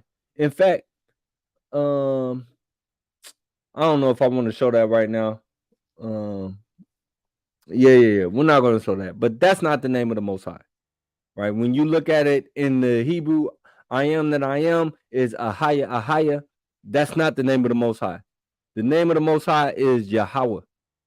And Salakia, because I hate just saying his name and putting out there, because I don't like devils to hear the name. I use the name that they use, Yahweh. Right? If you look in the Hebrew, Yahweh would be the name of the Most High, not Ahaya, or I am that I am. So this guy is lost. And I'm going to have fun in this debate against this man, this pastor, who is teaching people the Trinity, who's misleading people and teaching the Trinity. So that's Exodus 3, and I want to say verse 14. In fact, let's get it.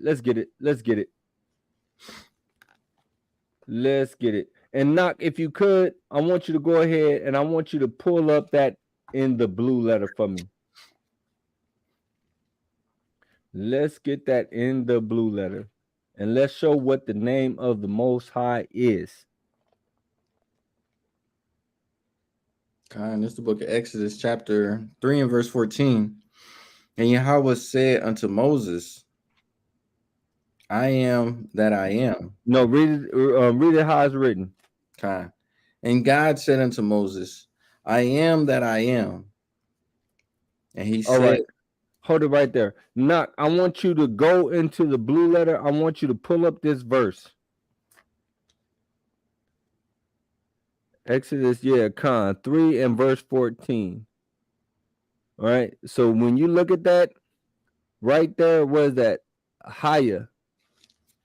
Right? So it's a higher. I am that I am. Right? What does it mean to be, become, come to pass, exist, happen? Right? That's what this name means, or that's what that means. I am that I am. I exist. All right. So now we got to understand that, first of all, in fact, Knock, I want you, Salakia, Boaz, go to verse number 2. Verse 2. And the angel of the Lord appeared unto him in a flame of fire out of the midst of a bush. And he looked, and behold, the bush burned with fire, and the bush was not consumed. All right. So now you see, if y'all got y'all Bibles, if you got your Bible open up, in the King James Version, when it says, and the angel of the Lord, you should see Lord there in all capital letters. Anytime you see Lord in all capital letters, that's called the Tetragrammaton. The Tetragrammaton is the name of the Most High. All right. So who is Moses speaking to in the bush? Is he speaking to the Most High, or is he speaking to the angel of the Most High? The water, Knock. Right. So right there, right where it says Lord. Now the transliteration is Yehovah. Now we know that the letter J came later in English, right? The letter J did not exist, which is why we pronounce the name of Hamashiach, Yahawashai. We don't call him Jesus, because they would not have called him Jesus back in the days when he was walking the earth. If he was on the earth walking right now and you yelled out Jesus, he would not answer you. That's not his name. Same way, if someone in the let's say call Judah and I go by Yehuda, if someone screamed out Judah, I mean, I probably would turn around just because, all right, I know they screaming out for me. But let me give you a better example. My government is Michael. All right. So if I'm walking down the street and somebody starts yelling Miguel, I'm not going to turn around. I do not answer to Miguel. That's not my name. That's not the name that I was given. Right? But Miguel in Spanish is Michael. So I just wanted to, show that point that Yahawashi would not have answered to Jesus. So it's important to know these names. In fact, in the prologue of Sirach, we get that when words are transliterated into another language, they lose its power. They lose their power.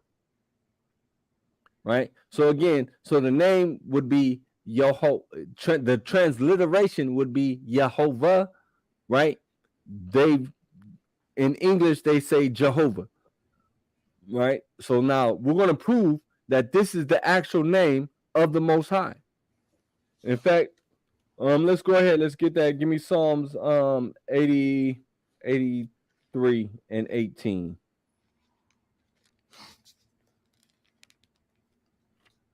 Make sure that's the right one.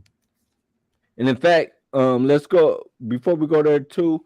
Let's go back to that Exodus 3 and 14 and Knock. Let's go back to that Exodus 3 and 14. in the blue letter. So now that we've seen that when you see Lord in all caps, again, that's called the Tetragrammaton, right? That means, or that is transliterated to Yehovah or Jehovah, right? You got the Jehovah Witnesses, okay? So when you look at, read Exodus 3 and 14 one more time, Baba Kasha. Khan. This is the book of Exodus, chapter 3 and verse 14. And God said unto Moses, I am that I am. And he said, thus shalt thou say unto the children of Israel, I am have sent me unto you. Right. So now, is that his name? Go to Psalms 83 and 18. It's the book of Psalms, chapter 83 and verse 18. That men may know that thou, whose name alone is Jehovah, art the most. His name alone is Jehovah. Art the most high over all the earth. All right. So his name, right here in the Psalms, it says Jehovah. Right. Let's go to Psalms 83 and 18 in the blue letter, and let's see what that name Jehovah is.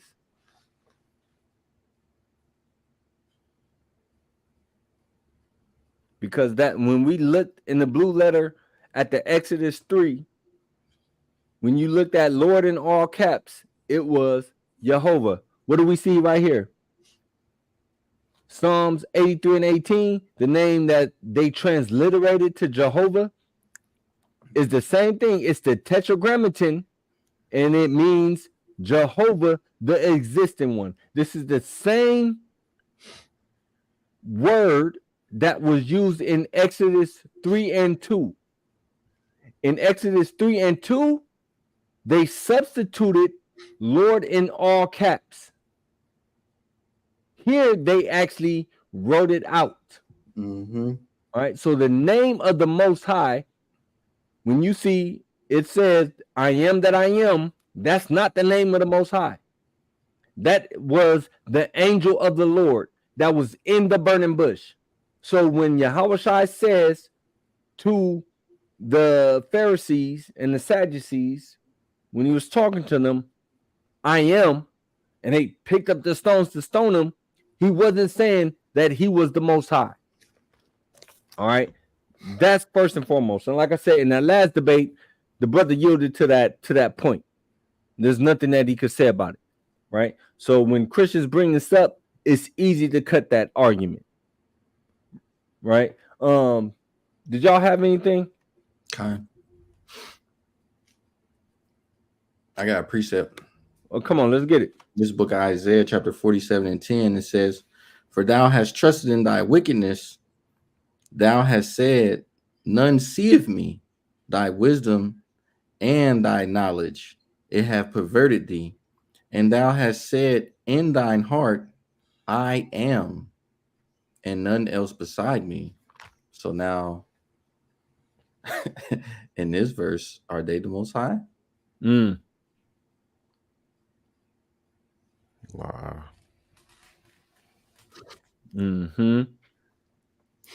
Just a little. Not. Let's bring that video back up. Right, and that kills me too, because you know, I've heard. And never mind, I'm gonna drop that. Go ahead, hit play. Well-known to talk Jesus directly as my Lord and my God. Third, Jesus does the activities of God. In Mark 2, Jesus forgives sins committed against God. Wait, back it up just a little bit. Because he said when I think that's a little bit too much. But he was talking about when Thomas says to him, my Lord and my God. We're gonna look at that one also too. Second, Jesus is addressed as God. Probably the most well-known passage is when Thomas addresses Jesus directly as my Lord and my God.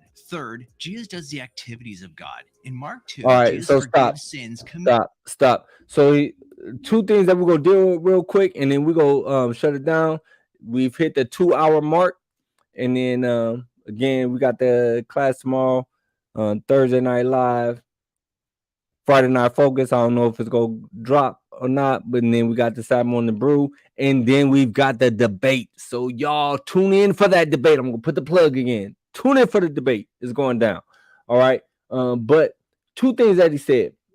First, let me get John 20 and no, in fact, let's deal with the first part that he said, or the second part, the latter of the two. First, he was saying that he was doing things that the Father had done, or that the Father did. Let's get John 3:34.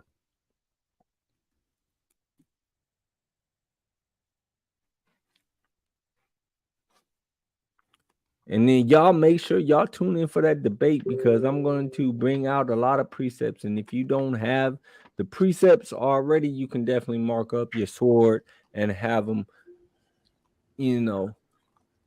to defend the faith.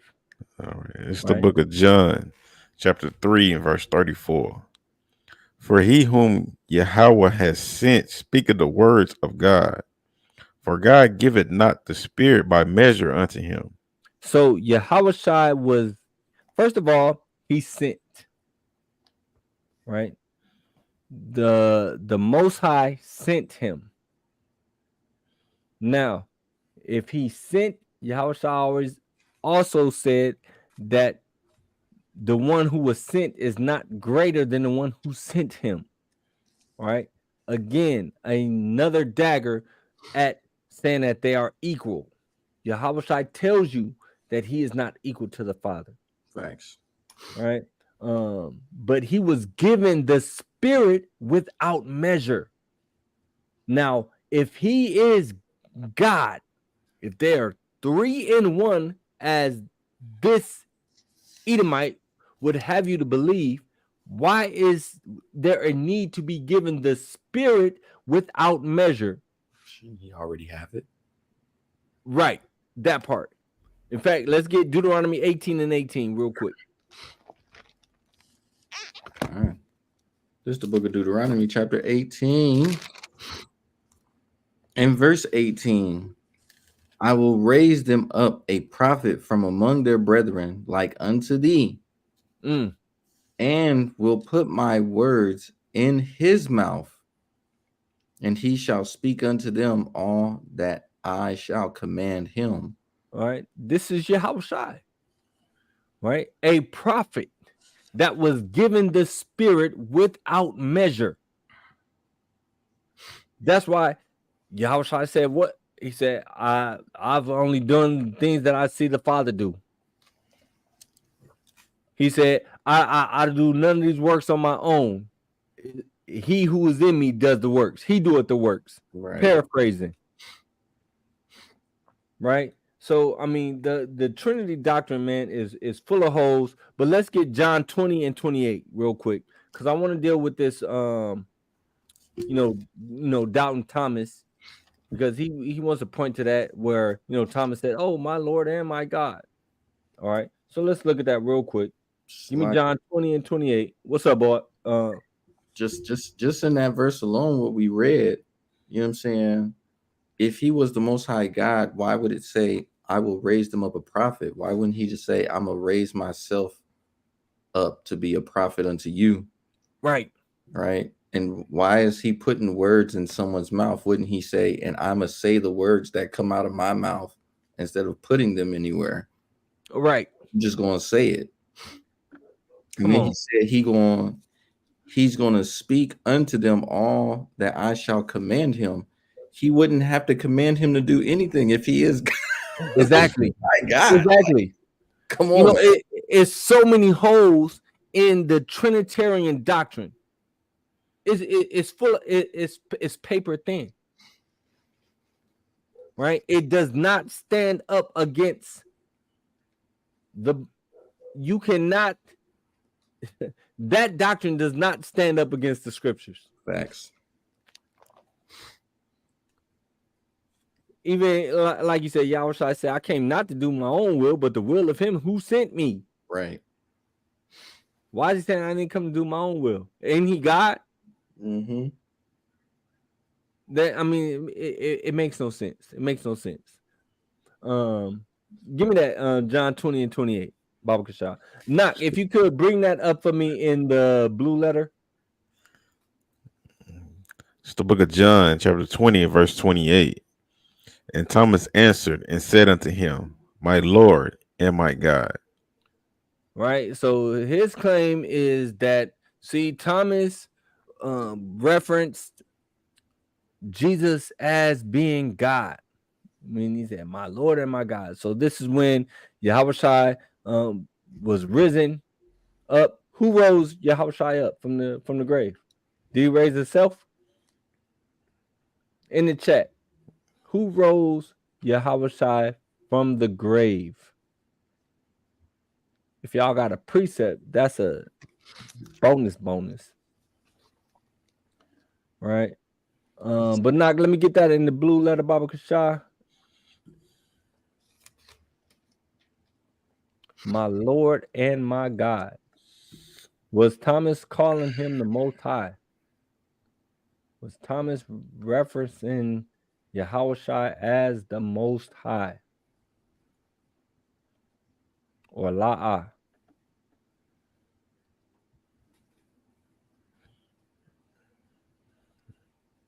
There we go. All right. So, and Thomas answered and said unto him, my Lord and my God. So let's look at that. Let's look at that script. What verse was that in John? That is which verse you talking about? You talking about the spirit without measure? I think they're talking about that one he was pointing at with the cursor. Okay, that's John 20 and 28. All right, and Thomas answered and said to him, my Lord, right, and my God. So let's see, let's get the in fact, yeah, let's get Lord. Let's look at what what Lord means here. Strong's G 2962. Kurios. All right, Kurios. All right, let's see what that means. He to whom a person or thing belongs, about which he has power of deciding. Master, Lord. Okay. The possessor, disposer of a thing, the owner one. Okay, so he's saying, hey, Yahushua, this title is given to God, the Messiah. Okay. All right, so he called him Lord. Saying that, okay, he belonged to Yahushua. Yahushua had power over him. Right? Supreme in authority. Right? Controller, by implication, master. All right? As a respectful title or sir. Right? So, and you know, you'll hear us a lot of times, you know, we say Adawan, right? Adawan is a respectful title, or it could mean sir, right? You know, when I was raised up in the Midwest. I was raised up in Detroit. I was always taught, hey, when I'm speaking to an elder, I refer to him as sir, or I refer to her as ma'am. So that's still built in me. You know, I still, yes, sir, no, sir, yes, ma'am, no, ma'am. I still do that, right? That's just how I was raised, how I was brought up. Same thing like Adawan. Hey, Adawan, yes, sir. Khan Adawan, yes, sir. Right? So was Thomas calling Yahushua the Most High here by saying my Lord? No, he was not. Let's go now. Let's look at God. Let's look at the word God.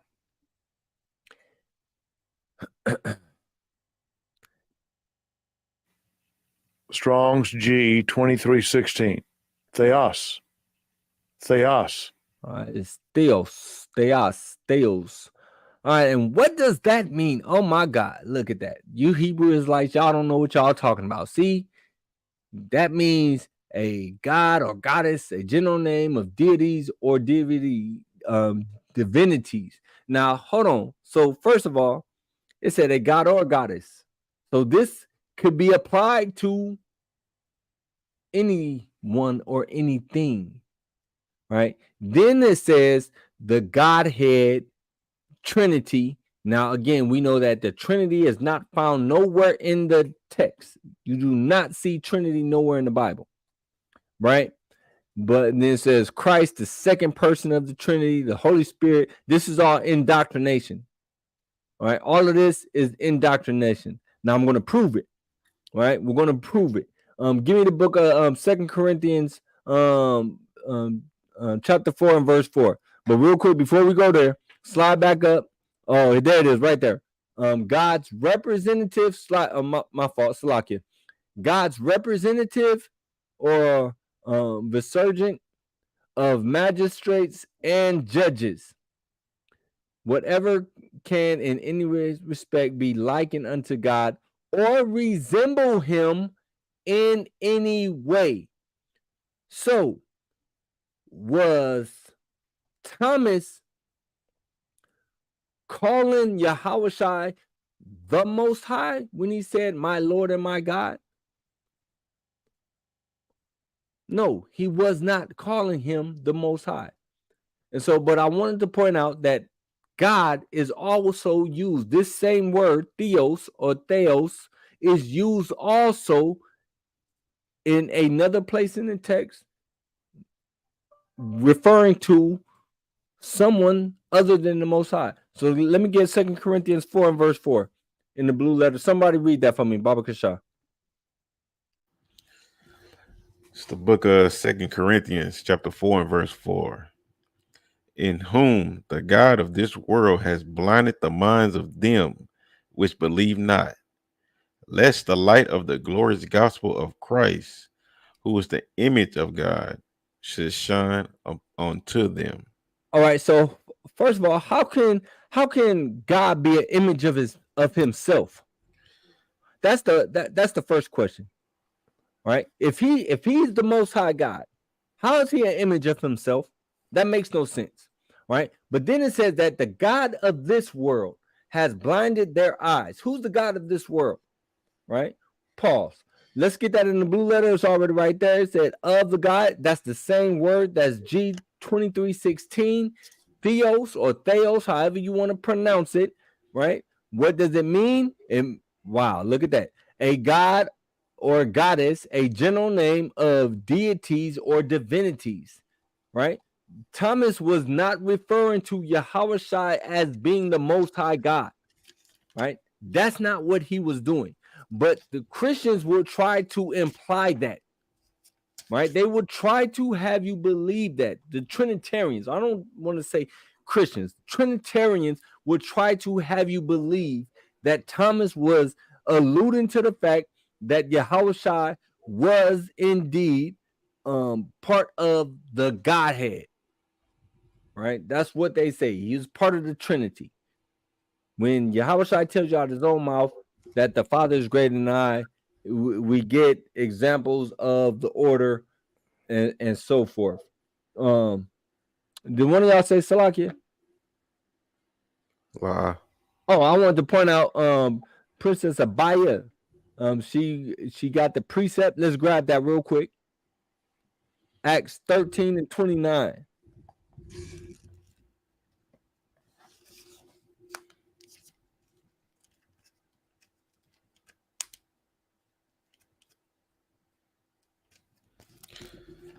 It's the book of Acts, chapter 13 and verse 29. And when they had fulfilled all that was written of him, they took him down from the tree and laid him in a sepulchre. Read on. But God raised him from the dead. No, he raised himself. But God raised him from the dead. He just got up. But God raised him from the dead. Okay. So, but the Most High raised him from the dead, right? So again, hey y'all, I just want to let y'all know, tune in to the debate. It's gonna be good. Like I said, I'm gonna bring out some scripts. I'm also going to bring out something that I didn't have my notes with me last time. The guy kind of blindsided me a little bit, but I got my notes. So I'm going to deal with that with a point that the last dude brought out. That's just going to nail that to the cross as well, pun intended. All right. But brothers, y'all got anything?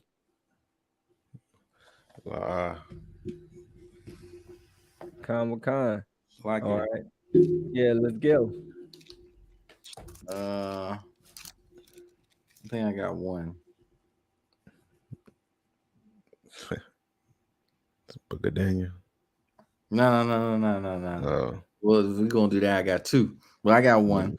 All right. It says this is Psalms as far as the title of the class, which was Did God Die 2,000 years ago? This is Psalms 102 and verse 24. It says, I said, oh my God, take me not away in the midst of my days. Thy years are throughout all generations. Of old hast thou laid the foundation of the earth, and the heavens are the work of thy hands. If he laid the foundations of the earth, he couldn't have died 2,000 years ago. I mean, he would have had to have died after he laid the foundations, because then that would mean he just lived like a whole nother several thousands of years after that. Man. Yeah, they call him the Ancient of Days for a reason. Right. And then it just reading on real quick, it says, they shall perish, but thou shalt endure. Yeah, all of them shall wax old like a garment. As a vesture shalt thou change them, and they shall be changed, but thou art the same, and thy years shall have no end. Damn. That's a dagger. That's a hell of a cut. That's a dagger. So his years has no end. That's right. What sense would it make for him to like to come off his throne? Like, come on, man. Like, out of all times, it's like throughout all the time, it's like, all right, this time I'm coming off my throne. You know what I'm saying? I'm gonna be the ultimate sacrifice for the people of the whole world, because I love everybody, but person that I'm gonna send to you who's gonna do things for that I command him in things. I'm speaking in like this third weird person, whatever speech, but I'm doing it myself. Right. And the thing about it is, Yahushua was born like we was born. You know what I'm saying? So the thing about it is, so God was born too. Yeah. So God emptied himself and made a sperm. Right. You know what I'm saying? Right. He emptied himself. They must don't know the power of the Most High, man. Man. Hold on. God was born 2,000 years ago. So God was born 2,000 years ago. Who did the creating? Who laid the foundations? He was born 2,000 years ago and died 2,000 years ago. Man, that's a hell of a God. Man. Yeah. So, but with that, you got another one? Yeah, I mean, you know, the end all be all. But is there anything else before? Nah. Just again, plug. Make sure y'all tune in tomorrow, Thursday Night Live, Friday Night Focus, Sabbath Morning Brew, and then after Sabbath Morning Brew, later on that evening, we got the debate. Right? Make sure y'all tune in for that. Bring your pencil and your pad to take notes, because the Adawan definitely said he gonna have something for you to put in your quiver. So you don't want to miss it. But this is the book of Daniel, chapter 7 and verse 18. But the saints of the Most High shall take the kingdom and possess the kingdom forever, even forever and ever. By Shema Mashiach Yahushai. By Shema Mashiach Malak Yahushai.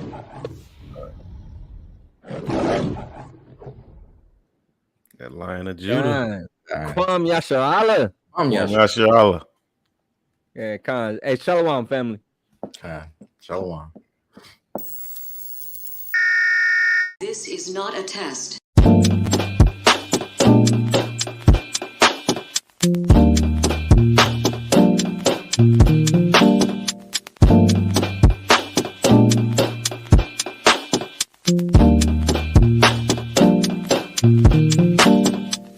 Black skin, black sauce, black Jesus, black music, black skin, black sauce, black Jesus, black music, black skin, black sauce, black Jesus, black music, black skin, black sauce, black Jesus, black music, black music, black music, black music, black music.